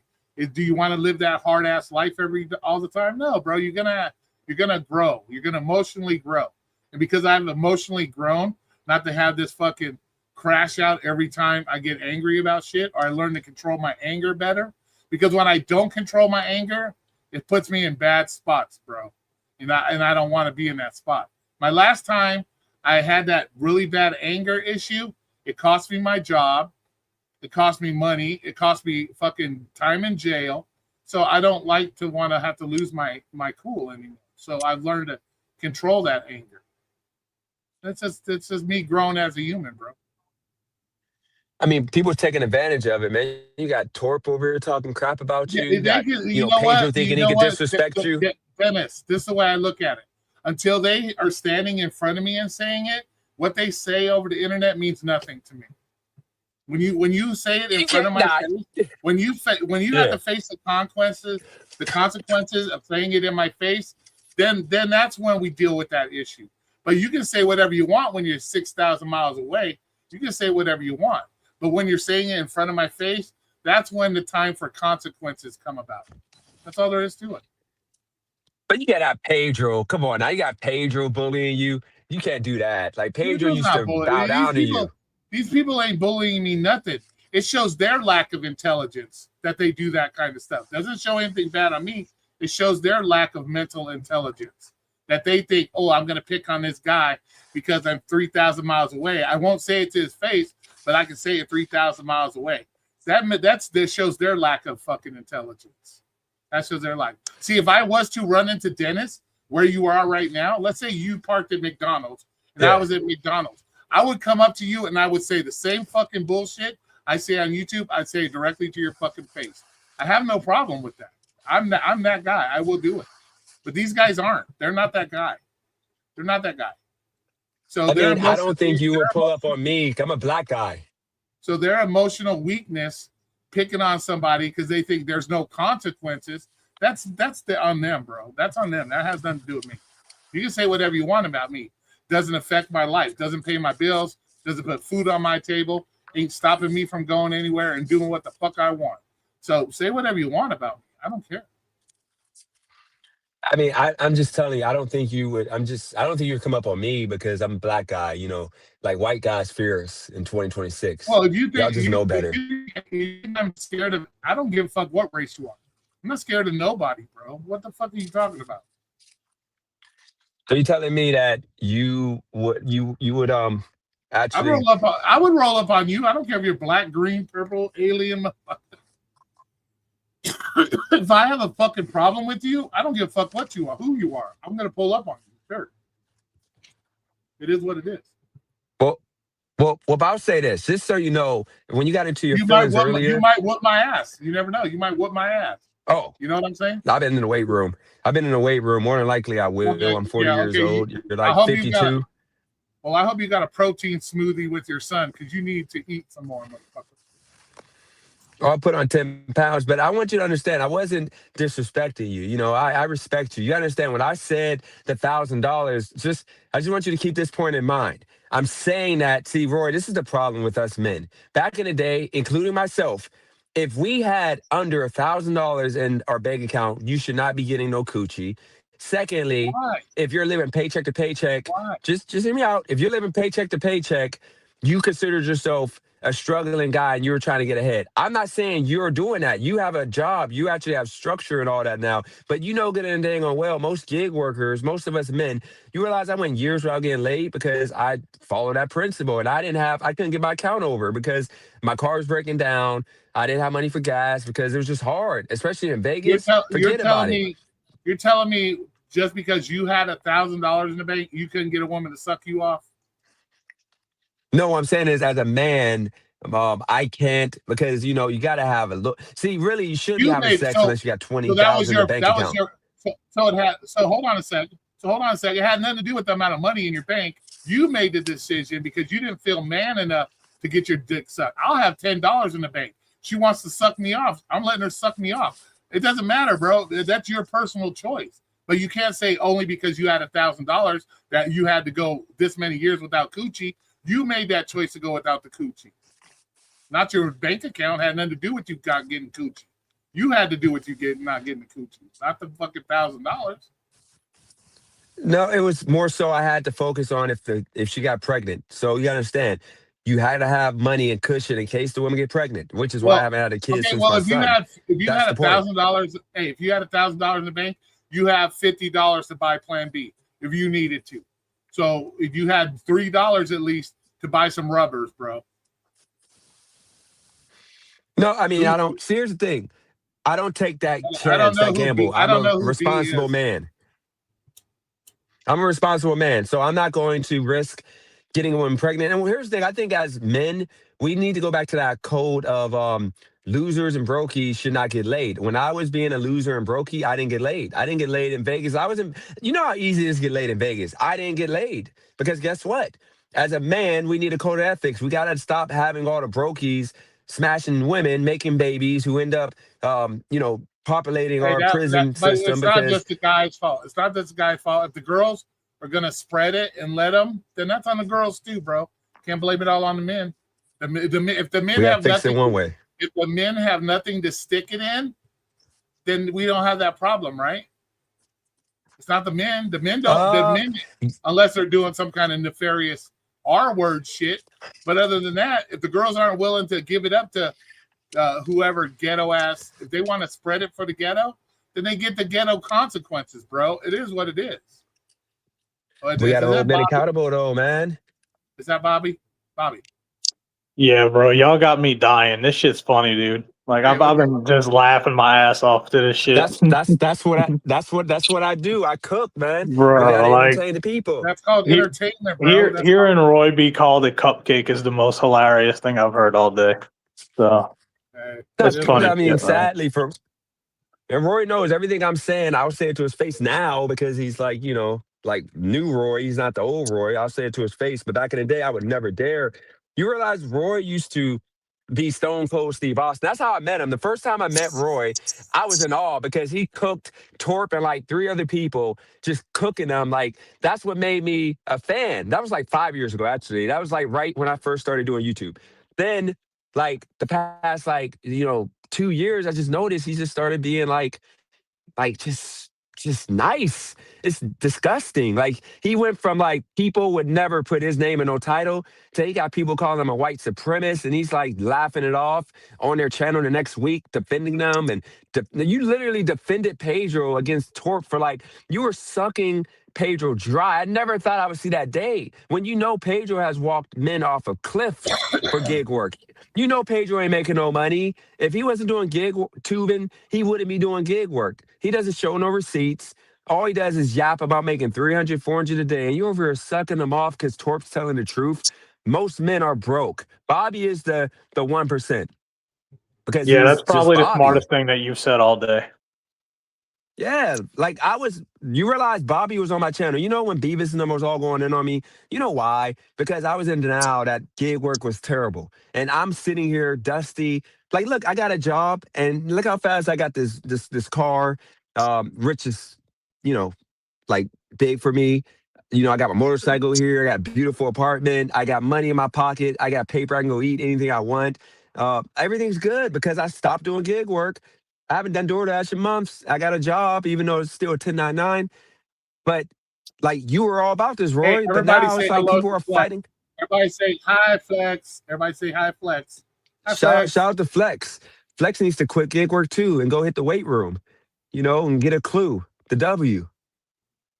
But go ahead, All I'm right, yapping. Go ahead, Bobby. My bad. DJ, let's keep it real though. Come on, man. I don't care if you put on 10 pounds. You built like a string bean. Ain't no way you beating Roy's ass. Come on, man. Look, that's Oh, obnoxious, and you know it, Roy would get these hands because he's too slow. You realize I'm fast. All I'm gonna do is dude. kick him in the Come on. knees. All I gotta do is kick him in the knees, run a How little do you bit, know Roy and is then like slow? I Just because know he's because he's big. like 5. He's like built like freaking no offense, I gotta use the rock. He's built like Oompa Loompa. He's like Did he say he's built like the Rock? Damn! First you're a cupcake, and now you're the Rock. He said I If was you built. smell, la, la, la, la, la, la. Yeah, right. Now he said something about being built like an Oompa Loompa. I don't know how that is. I'm not even close. Dude, like this is great, man. This is great, bro. I don't know how I'm an Oompa Loompa. That motherfucker is built Please like keep this going. This is great. I needed this laugh. So. That mother's built like that skinny ass tree off the fucking Avengers, and you talking about me looking like a Oompa Loompa. Fuck out of here. Shit was funny, bro. Looking like my bad. I got a phone call booted me. No, he looked like an Oompa Loompa. He's about 5'2", 335 pounds. Dude, He's are you that dude talking off of about Family Guy Pedro? with the no. Roy's that guy off of Family Guy. With the trumpet. Yeah. Oh, stop making fun of me. No, I'm joking. I'm sorry. I'm just joking. Man, Roy. 5'2", bro. I'm taller than that. That's what I'm saying. Roy would be looking at my meat. Oh my God, what is it with you and the meat references? No, I'm saying because in North Vegas, I'm telling you got to be packing either some serious meat or you got to have that gun, and I ain't got that gun. That's the only reason why I survived. I mean, North Vegas is no joke. You got kids out there with guns, like with switches. Roy knows what time it is, especially if you're a square. All right, DJ, we're gonna ask you a question because I know this is a question that the chat has been interested in. Are you in Yeah, go love with for it. Roy? Just say it. No, it ain't. No, it ain't that I'm in love with Roy. I respect Roy because you gotta understand, Roy keeps it real no matter what. Like he gives the truth. He's fair. I know sometimes he might get it wrong, but when he comes onto my channel, he's not a yes man. He keeps it fair. And that's what I respect. I respect anybody that just keeps it fair. You don't lie, manipulate. That's why I rock with Roy. Most of the other people, they just try to make jokes, but they don't go off of facts. Until tomorrow, he'll do a live stream talking mad shit. No, I don't. I don't with Roy. Only when Roy's, like when Roy's trying to be oblivious to the Beavis situation. That's when I'm like, dude, he's harassing me every day. Why don't you call him out as a man? What man does that? That's like, when you guys put yourselves in your own predicaments. Why do I need to come in and speak on the shit? I didn't cause the problem between you and Beavis. You guys caused the problem. It's what I gotta deal with enough people on YouTube doing nefarious shit towards me, saying nefarious shit towards me. Why the fuck do I need to insert myself into other people's shit? I got my own shit to deal with.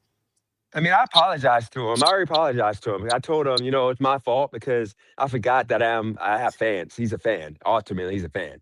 I forgot the fact that since I became popping when I moved to Vegas, or actually before Vegas, I have fans. And I forgot all he is just a guy that wanted to be loved. He just wanted me to say, you know what? I love you, bro. But I don't. And I understand now. So, he's just all love with it. I already told him sorry. I apologize for not treating him like a stan. So I think we're good. I mean, he hasn't done a video in a couple of days. So, but with that said, though, Roy, all I'm saying is this. I'm coming to Vegas to get some of that good weed, and I will pull up, and you can say whatever you want to say. But I think you're going to be groveling and trying to get my autograph because I'm a lit person in person. I smell good, See, that's why I think you're in love with Roy, because you say shit like that. Like you say you smell good. Like that's what I'm talking about, DJ, right there. I'm gonna put him in. Dude, you gotta understand. If you see a dude that's super girthy, that smells good, that dresses nice, you're gonna be in awe. Like what the heck? That's like Usher. When I first saw Usher, I'm like, oh my god, this man is like, he can get women, he can sing. Let me put it to you this way. You're not helping my argument here. Let me put it to you this way, Dennis. You push the wrong buttons, you can smell good for the hospital nurses all you like. Dude, you're too slow. You gotta throw a slow ass haymaker. You can think I'm slow. You think I can slow? I got a nice new car. I'll run you over with it. I don't care if you think I'm slow. I'll run you over. You're gonna have to. I'm gonna be doing like, what's that? You know that game where you like the hula hoop or whatever? Not the hula hoop. You know when you go under the line, whatever it's called. That's what I'll be doing to Roy because his haymaker is gonna be so low because he's so short that I was just making a game. Matrix. I'll just go under you. All right, DJ. We got to know something, man, because there was a chain of events that occurred over the last few days that might have indirectly been your fault, and because you keep on having this live stream rescheduled over and over and over. So can we actually stick to one of these days? Because we all need to know the juice. Juice about what? I don't know. You had a live stream schedule and you've changed it twice, and we're all just curious. I'm just saying. But this is the thing. I'm still in disbelief that I have fans. But so it's like hard for me because see, like I make a live stream and I'm like, nobody cares if I change the date. But then I realize how important I am that people, make videos of me, clips of me. So I'm gonna eventually keep them going. And I'm not trying to be egotistical. I'm just saying I'm just not that guy. I just don't really. I'm not buying in my hype. But maybe I got to be more like Roy and just like live my truth. I mean, I'm sorry. I didn't know y'all really y'all was really checking my videos out like that. So I'll do better with that eventually. Listen, man, when you schedule a live stream, you don't show up and disappoint your quote unquote fans and your quote unquote haters. And this is the third day in a row. So that's 3 strikes, but you don't get a 4th one. I mean, when you're winning in life, sometimes things happen, I'm just winning. That's like Roy. When Roy's winning, you don't see a stream. But when Roy's like down bad, like going after these bottom feeders, because I think Roy should be talking about like Rasher, Professor, and those big wigs, but he's talking about freaking Torp and, like Pedro still. I think Roy's made it to the big league. So you got to understand, Roy's the same way. We're just bipolar sometimes. We just be out of our depth. Yeah, but see, the difference is the reason that Roy doesn't go live has nothing to do with that. Is because he's too cheap and broke to buy StreamYard and he runs out of his free hours. Let's just call it what it is. Oh shoot, I didn't know that. Call it what it is, Roy. Come Why on. don't we all donate? Tell me I'm lying. No, it's okay. It's okay. It's okay. And you're making your city go broke every time you walk down the sidewalk and crack them. Oh my God, Roy. That's so old news, man. Come on, Roy. It's not old news. It's not old news. Come on, Roy. Come on now. You got to pull something different out the bag every once in a while, you know. Hold on, Roy. Is that the It truth? never gets old. It's never get old. It's what the truth. I don't do live streams enough to pay for StreamYards. Why? This once again goes back to managing your money properly. Why would I pay $50 a month for something I use 2 or 3 times a month? What would be the point? Don't you make YouTube ad revenue? And I don't make all this grand amounts of money on YouTube. I'm not here to make money on YouTube. I'm not. I mean, Pedro don't pay for his either. What's his excuse? Is he broke too? I'm telling you, most gig workers are broke. I don't go. I'm not trying to get money off of YouTube. That's not my goal. My goal is just come up here, have fun, goof off, talk shit, and that's it. Now, I would say Pedro doesn't go live enough to even pay for StreamYard. I mean, once a week, couple times a month, that's not really worth it. But I mean, do you think it's because he lost his audience? Because think about it, but prior to why do you keep saying that? I've heard you say that. Like, how did he lose his audience? He's still getting the same amount of of views that he's been getting for the last it's like what, 2,000 to 5,000? That's what he always gets. Nope. You got it wrong. I just saw the other day he had like 50 concurrent on there. I'm like, oh my God, I'm embarrassed for pay. I didn't even go in his chat to troll. I'm like, he's been trolling my channel. I'm like, just left him alone. 50 people for Pedro concurrent is embarrassing. He used to do like 500 people concurrently on a random, when he does his vertical. He would have like 500 people. Okay, you're a black man. Let me ask you a question, black man. If I say somebody's an angry black woman, is that racist? It depends if she's really angry or if she just has emotional. Like she's just emotional, and you say, what difference does that make? If she's a black woman and she's angry all the time, and I call somebody an angry black woman, is that racist? Yeah, yes, because it depends on the context. Because if I go on a live stream with somebody and they're always yelling and screaming, blah blah blah blah blah blah blah blah, and they just happen to be consider themselves a black woman, and I say you're just an angry black woman, how is that racist? Well, but hold on, but Roy, why do you have to even say that she's an angry black woman? Why can't you just say she's an angry woman? Why do you even have to insert race into it in the first place? Exactly. There you go. Why does it matter? What does it matter? There you go. Well, no, because that's just my question. It doesn't matter. But why? I don't just randomly walk around saying that white woman is angry. So if it doesn't matter, then whether I interject race or not doesn't matter. It doesn't matter, right? So I mean, to me, it doesn't matter, but I'm sure it offends somebody. Well, everybody's offended by everything nowadays. Well, that's not my trust me, I've learned that. Jesus, you ain't lying. You ain't lying. It's not my fault. I might get offended because you eat too many zebra cakes. I might get offended. So what? The fuck? Who cares? People get offended by everything nowadays, Bobby. I'm not gonna bite my tongue. Yeah, you telling me, bro? You telling me? I'm not. I mean, I got people offended. My living room with no couch. People get offended looking at my living room with no couch. All right. So let's talk about your couch, DJ, because I know everybody mocks you for not having a couch and whatever. But I'm gonna be the one to say, as a person with personal experience with a nice couch, I don't think you should get a nice couch because then you'll never leave your house more than you haven't lately. So we don't want you to have a nice couch because then you'll be less motivated to go get the bag. No, I'm always going to be motivated. See, this is the reason why I don't have the couch yet is because the couch I want is like $2,000. It's from I think Wayfair or whatever it is. I got the link tagged. I already showed everybody the couch I want. It's a super modern couch. Now the issue is I don't want to. I feel like my money's better used right now in my account than blown on the couch because I'm not home really. So when my son starts to stay tonight, which will start in June, I'm getting the couch at that point because at that point I need the couch. Right now I don't be home enough. Like you just said, I don't be home enough to use that couch. So it ain't really a rush. But I'm gonna order the couch in June. I'm just, priorities. I wanted to get a car first. I wanted to get my motorcycle here. I wanted to what does it matter what a motherfucker has in his house? Why is everybody worried about what motherfuckers have in their house? Hey, to That's see the listen, it? point. That's what these Roy. people I'm do. one of the few people that are encouraging him not to get a coach. Everybody else is saying No, he should. I'm like, nah, bro, it's a bad idea. no, I got to get a couch. I always have I always have a nice Oh, couch. When I lived in Wilmington, lived grandma, she pretty much my couch got destroyed. So I got trauma from that. And that couch was like $3,000. Like I just do couch nice trauma. couches That's a and new I one. pay them off cash. Yeah, because the dogs ate the couch up. Literally.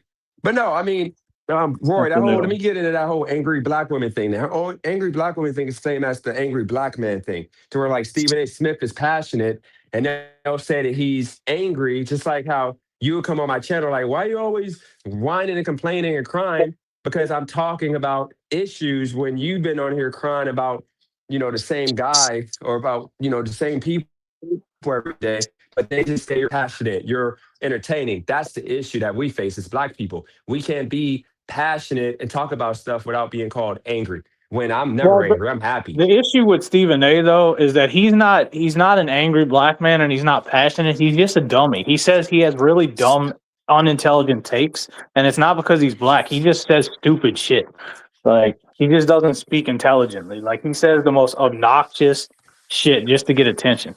Like, he's just a dummy. Like that's all it is. So you think No, because no, so he says Dennis smart stuff. Name so one. Dennis says you're an angry Go white ahead. man. That's supposed to somehow be racist or offensive to me? To me, no, but to some other people, I'm No, sure because everybody. I'm talking to Dennis. I said if Dennis was Oh, a angry white man, my bad. am I supposed to get fit? Say, "Oh, Dennis is racist"? No, I'm white and I can be angry. What the fuck? That's not a racist thing. I, It's a I stereotype. don't think they're gonna call you It's a stereotype, but I as a wouldn't say white it's guy though. racist. They're not gonna call you angry though. They let you go off. That's the point. Because you gotta Everybody remember says I'm. with black Everybody people. says I'm angry. What are you talking about? Everybody says I'm angry all the time. I'm mad at everything. What are you talking about? Everybody says. See, that's your character. But the thing about it though is nobody is going to be scared of you being white and angry compared to me being black and saying, I'm gonna pull up or I'm gonna pull, they're gonna take it a little bit more serious because we're considered violent people. Black is violent. White people, y'all can say whatever and nobody's gonna take it serious. Nobody's gonna call the cops like, oh my God, this guy threatened me. So I think that's the reason why we hate when you say angry this person. I'm not gonna hurt you. You know, I mean, I do got my gun safe right there, so people could pull up. I'll do what I gotta do. Just like you, said, you're gonna shoot somebody coming to your house. People are gonna say, yeah, whatever amendment that is, because I'm slow, so I don't know what amendment that is. But if I say you pull up, I got something for you, they're gonna assume like they say I'm threatening people. I'm threatening to shoot people. You see, that's the reason why we hate the angry aspect when we're just like any other American. We're just black. I mean, DJ, Also, with but all due respect, dude, I don't think anybody's actually scared of you, and it has nothing to do with you being black. It's just because it's you. Like, and this is not to be offensive. This is just it. But like your personality, you're kind of like the Hello Kitty of YouTube, and it's okay. It's not a bad thing. Like it's I no mean big deal. that's fine. I mean, you got to remember this too. Um, I the problem that I face is uh, identity. So like people call me Uncle Tom because like they think I want to be white. No, I don't want to be no color. I just want to be Dennis. I want to be, American. But the situation is just because I portray this nice image, because I'm a nice guy, I don't have hate in my soul for nobody, but at the same time, I'm not going to let nobody disrespect me to a certain extent because I just walk away, which is why I don't deal with a lot of people. So it just depends. In regards to like me being nice, I'm just I just try not to hurt people's feelings. That's all it is. I don't consider it racist, and I don't think it's racist. What I said. So I mean, it's kind of like saying, uh, assuming that white. So when you say angry black women, even though she's just passionate, it's the same as me I equating would you, I would Roy, say into the same saying you thing as probably Bob. I would say smashed. I would say the same thing to Bobby's wife. She's an angry white woman. I know it's not a race thing to me. I'm just calling out what I see. Uh, Hey, my wife is the smartest there's white no woman such thing as alive, and I will debate that with anybody. there's no such thing as a angry white woman. It's only a bitter white woman. Usually, when a white woman is dealing with a small little, then she's gonna be frustrated, angry in life. That's all it is, because they don't have no problems. They usually have a guy that's gonna hold it down. Black women, it's the opposite. They get pleased to a point that they're always happy, and sometimes too happy to where when they get called angry black women, no, they're not angry. They just don't want to be Okay, disrespected. so if Dennis calls somebody angry black woman, is it racist? Oh yeah, yeah. For me, yeah, they're gonna say that I hate my skin if I say it. Why? Why is pointing out a characteristic of a person? Why is that racist to you? Uh, no, not to me, but to people. They're gonna say to me if I say angry black woman because they consider me a white guy. I'm Uncle Tom, so I'm not allowed to use that reference, angry black woman. But But if you really, used no. it, Yeah. would you be considered a racist? Yes. Everybody, because most black men won't say angry black women. They'll say angry See, bitch. and that's where I think the problem goes. You guys use that word too much where it shouldn't be applied, and that's why the meaning doesn't mean what it means anymore. Because that's the go-to everything. When somebody says something that it's automatically racist. Like the fuck? I mean, here's the If I thing. called you an Black thing angry is black man, that's not me as racist. That's me pointing out that you're an angry black man. It has nothing to do with me being racist. It's no different than you saying, "Oh, he's a bald white guy, so he must be Aryan brother or something," or angry white man. What difference does it make? no, but y'all don't say angry. You won't say that's the thing. You don't say angry white man or angry white woman. You only say angry black this or Okay, ghetto I've only black said this angry or black thing one time, but it's not going to like you stop say me. thug. If Bobby came Like up you here all call the time being angry, I'd call Bobby an angry white man. I would say the same thing too. Yeah, being yeah, angry but is overrated. okay, forget about the angry thug. Like if a black person does something bad, like you're gonna say thug, but if a white person does something bad, you're not gonna say thug. You're gonna say I don't ever criminal. say any of that shit to anybody. No, Fuck. I've heard you a few times say thug, like these thugs, these black thugs, but you never said white thugs. That's the point.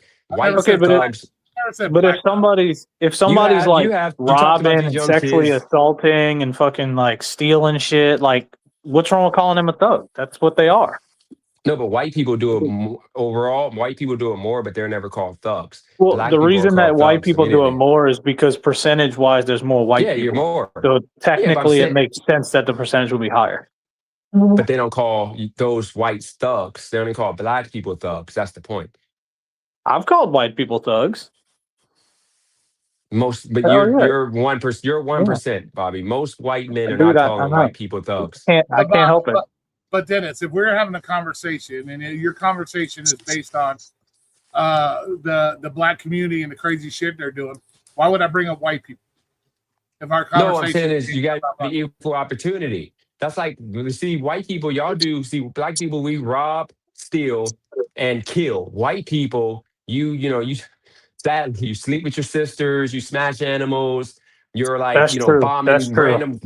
you're bombing countries for no reason other Shooting than up them being like schools. not Yeah. advanced. You're shooting up schools, beating your wives. So why can't you call them thugs? But y'all don't. Y'all call them just a white criminal, and that's the point. We all have crimes we do, but we call black people thugs, get black people out the country. But in reality, we got all the white people rounding them all up, all the white people, you get them out of here, all black people here, it would be a utopia. We will win because we'll stop killing because we'll just give everybody money and just be good. when have you ever done a live stream calling out the plight of the white community and what evil shit white people do? When have you ever done a live about that? Oh, I did one last year. I did the one last year. I explained how white people took over the world. I did it like last year. Okay, but Remember that's not Cotton the same Mountain thing as people? talking about white people attacking people in Chick-fil-A's. It doesn't mean they're going in and doing street takeovers. Taking over the world has nothing to do with what you're talking about when it comes to things that are being done bad in the black community. I'm talking when have you ever had a live stream where you're calling out the bad shit that white people do, beating their wives, fucking animals, whatever you want to call it? Whoa, I'm fucking so animal. I'm Good so lord. no, they did it. All the animals be scared of white. I'm so Good confused. lord. You do realize you have a president that literally threatened to like blow up a whole country if he didn't get his way. Like you understand that's more dangerous for our country because now gas prices are high. We got like countries wanting to nuke us to oblivion Okay, because you of know your the average. president. You know what the average price of gas was when Biden was president? Yeah, it was $5. He was Okay, stupid. so so it's $5 now. What's the difference? Yeah, because you have your president's talking about if you don't get down, I'm gonna blow your whole country up. Like, what do you Yeah, think? but why Like, we is he can't have doing that that? Why is he doing that? because he sees a bunch of brown people that he just you are nothing, you're dirt. We'll just kill your babies. He blew up a whole school for crying out loud, and then he denied it. Then So he the next you day think said, that "Hey, I blew President up the Trump? school. I'm sorry. I was You an think accident." President Trump is going after Iran just because they're brown people? I mean, they don't have nuclear weapons. It was already announced they don't have nuclear weapons. Now he's just saying he wants them to be like third world. He doesn't want them to advance and develop, Yeah, like why any though? other country. Why does That's he not want them to have nuclear weapons? Why does he want them but to but change the way they act? I mean, think about this. They have 10%, maybe let's say 5% of the country might have terrorists. But think about our country. We have literally like enough. We have enough might that we are Who, terrorizing the whole world. who, Everybody has to who is bow the down. But who China is and the Russia. who is the leading financer of terrorist groups in the world? I mean, really, America. Sadly, I No, it's love America, but It's Iran. Iran. That's who a are they known fact. fearing? Who fears That's a Iran? what? Who fears Iran? You have to fear Iran because one, they are the number one financing of terrorists. What do terrorists do, Dennis? They go out and they No, attack people, correct? They out there and do stuff, right? So why would you want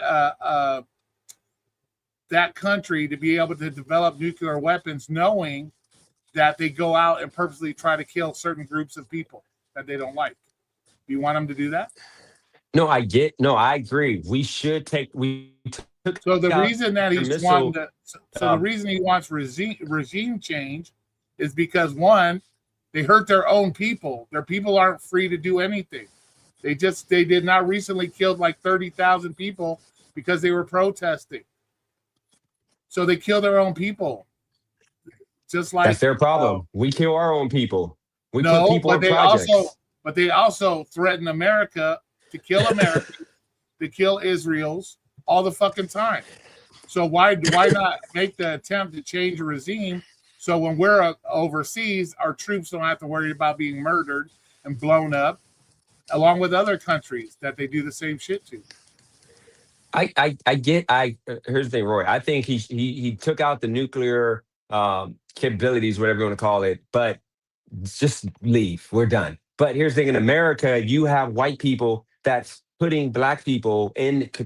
They know these are projects that they're building all over the world. I mean, all over our country. And then on top of that, they're actually moving black people into your white communities, your safe communities, and they're putting the stipulations is you have to be unmarried with kids and you get Section 8 and they're moving to your communities to crap up your communities. Then guess what? You guys run away. Now that community that was worth like millions of dollars, like average per house now goes to crap because everybody runs because it goes to, it turns to a single mother neighborhood. And that's more of a problem than Iran because guess what? People are dying every day. You see all these murders happening in America, and it can be stopped if we get the whites out of power because it's common sense. Why are you giving a single mother a free house? You had a black president, and black people still killed large numbers of black people. So what the fuck's the matter about the color of the president? He wasn't black. He was mixed. He was white and black. And the white part Obama of him, was black. Obama was. He was raised by a white woman. He's the first black president. Nope. He was raised by a white woman. Was he or was he not mixed? Why do you call him black if he was white and black? Y'all don't call him white. He was half white. You guys called him black. You guys called him black. I didn't call him white. I didn't. I know they called him. The blacks called him black. I mean, I called him. He's mixed. So he's white and black. Okay, the black. Yeah, he's white and black. He was raised by a white mother. So if you got a bunch of black people saying they got a black president, did that stop the black on black crime in your communities? No, because he didn't try. So, He okay, so didn't answer do the nothing. He didn't question. say. What difference does it make if there's a white president? If you had a black, according to black people, if you had a black president and it didn't affect the number of black on black crime, what the fuck difference it matters now that you have a white man as president and you still have the same amount or more black on black crime? What difference does that? It matters because it has nothing to do with the color of the it matters because it matters. I'm gonna slip this word. I hate using this word, but I gotta say it. If you got a real nigga as president, he's gonna immediately tell the black women, no more Section 8, no more welfare. If you don't have a man, go get a man. It's all these a white man is doing the same thing. So what's the fuck's the difference? No, the difference is the Democratic Party is ran by white people, and they're literally requiring for black women to get help. You can't have a man in the household. But the president that we have now, the white man president we have now, he's the one that made all the new rules and stipulations to get people off of welfare. Yes or no?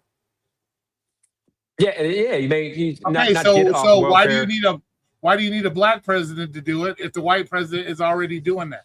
What makes you think a black president's going to make it happen? Trump is for everybody though. I support Trump. Trump is for everybody. I'm happy with what he's doing.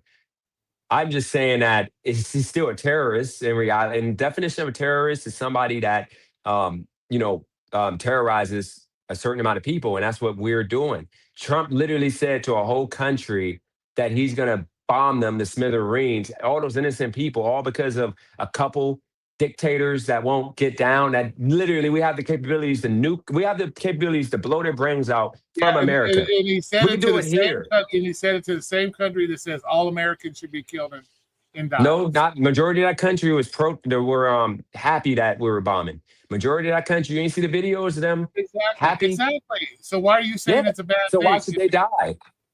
They're not dying. Why should they get bombed? Yeah, they already bombed the whole school with little kids. They die more from their own government than they are the U.S. But, we bombed a school with kids. Okay. They didn't purposely bomb a school with kids. No, he knew there was a school with kids there, and he bombed it. That school happened to be built on a major military base. It just happens to be built on a military base. I bet you if there were white kids, it wouldn't have happened. If that was Australia, it wouldn't have happened. Well, you say that. You don't know that. No, we know that. Look at Russia. Why are we bombing Russia? If you build a school right next to a major military base that's going to be bombed, you don't think that there's a chance that the kids might get blown up in the school? Here's the thing. We should be the bigger person. If you put your own people as shields in the line of fire, you expect somehow the U.S. to be that precision that they're not gonna be any collateral damage? We got to be bigger people, man. We're not primitive. That over there, those are crap hole countries. We know not to kill innocent people. That's just what we do in America. I think these murderers that we're like allowing to have death row for 20 years, be in death row for 20 years, we should be sending them over there to just die. I think we should. You can't sit here and blame the U.S. saying we're killing innocent citizens when the regime that we're fighting against is putting those innocent civilians as shields in the way of what's going on. You can't blame us for that. You blame them for that. You can't blame us for that. I got a question for you, Roy. Name one time in the past 100 years, 200 years that Black people like conquered, took a bunch of lives, but in the same sense, name one place that whites didn't conquer, take a lot of lives, control, grape women, and just you understand white people are just out of control or not? You tell me, all over the world, just all over the world. Are white people all out of control all over? No. You guys are hate. We're peace. Black people are peace. White people are hate. On average. Come on now. You don't honestly believe that. If you took all the white people, you put them in their own country, you guys are going to bomb each other to smithereens. But if you put all the black and brown and orange people from China, you're good. There is so much evidence that proves you wrong that especially in the Black community, you guys are the ones looting stores. Your stores are closing down because in your communities, you guys don't police your own kids. You don't police your own adults. They're constantly looting Walgreens, Walmarts, and that's why all these companies are moving out of black neighborhoods. If it was a white man problem, why are they moving out of black neighborhoods?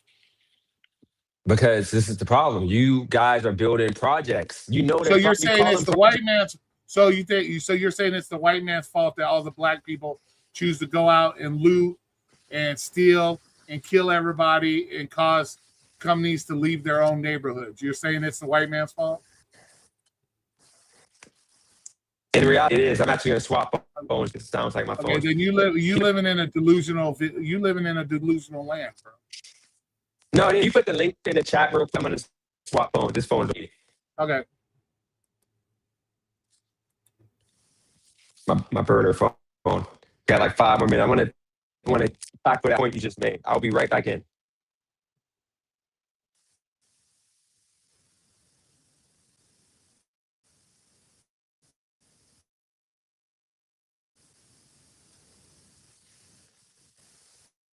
Bobby, you still here? You still here, Bobby? Yeah, I'm here. I'm having a little bit of an issue right now. I'm trying to get rid of these motherfuckers. All right, cool. Hey, Cram, what's up? Okay, can you hold it down? I got to take a piss. Yeah, what's up, Roy? Go piss. What's up, Bobby? I screwed up, dude. Fucking big time, and I'm trying to get rid of these little fuckers right now. Oh, Jesus Christ, they're coming out of everywhere, dude. What the fuck did you do? Hold on a second. All right. It's termite season, and I know better. I know better than to do this, and I fucked up. I was in the kitchen doing the dishes with the damn light on, and I forgot to turn the kitchen light off before it got dark. I should know better than this. 'Cause when this happens, dude, like I need to remember to turn all the fucking kitchen lights off, to turn off every light outside. And I mean, dude, there's so many in here. Jesus Christ. They just kind of keep coming out of nowhere, too. What, the light attracts them? Yeah. Okay. Whew, good God, dude. Hell yeah, brother. It's my fault. My fault. So. Goodness.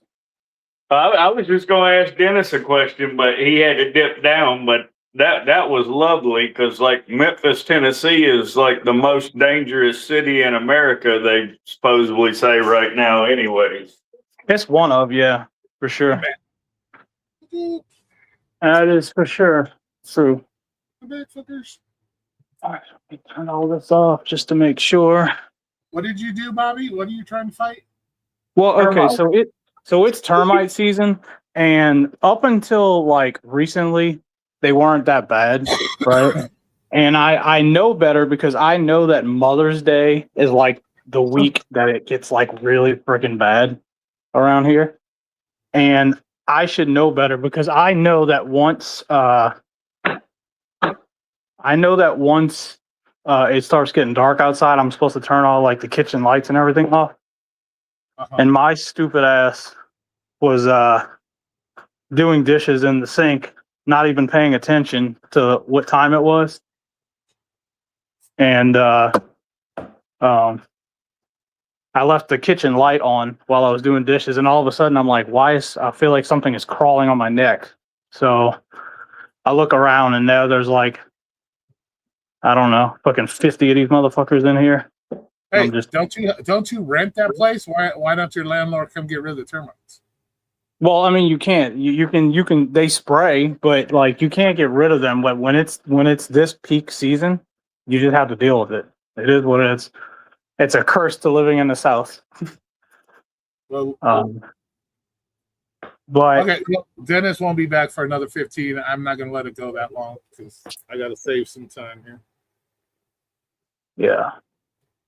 So, thanks, dude. But we gotta thank Pedro again for that great that great video he left us. Yeah, thanks a lot, Pedro. Yeah, Appreciate it, bro. you just gave that away on a silver platter, bro. Like, here you go.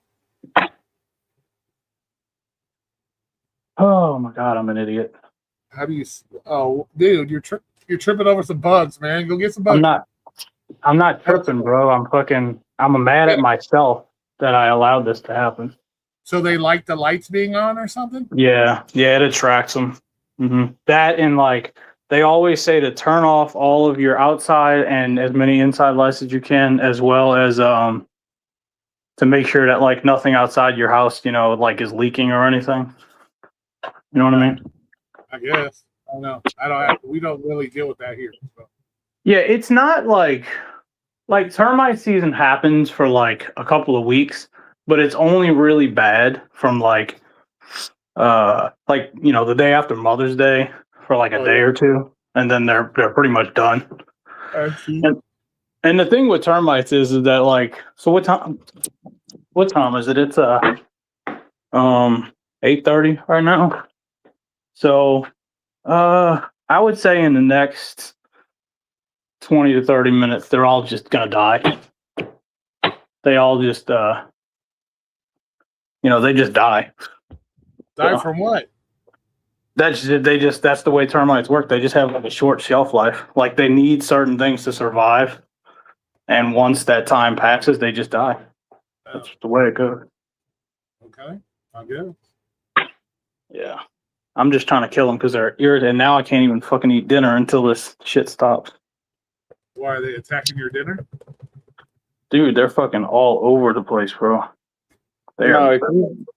If you got a pet anteater, do you think that would work? I don't fucking know. I was gonna say the same fucking thing, bro. I was gonna say the same fucking thing. You just beat me to it. That's all. I was gonna say you need a pet anteater. There's got to be some bugs out there that would eat them for you. Just put some bugs in your Yeah, I'm sure an armadillo would eat them. Some spiders or something. Yeah. Some hedgehogs. Maybe hedgehogs would eat them too. I don't know. Yeah. All right. Well, I'm gonna let this one go. I thought he'd be all back. Right, well, anyway, take it easy now. Y'all be good. All right. And Bobby, have fun with your bugs. Yeah, like I said, in the next 30 or 40 minutes, this will be over, but I'm trying to kill them while I can, dude, because I don't want to fucking deal with them. Yeah. All right, man. Thanks for coming up. All right, man. Take care. It was fun. All right, guys. I'm going to let this one go. It's been on for 2.5 hours. Way too long. All right. I will talk to you all later. Y'all have a good one. Appreciate you all coming in.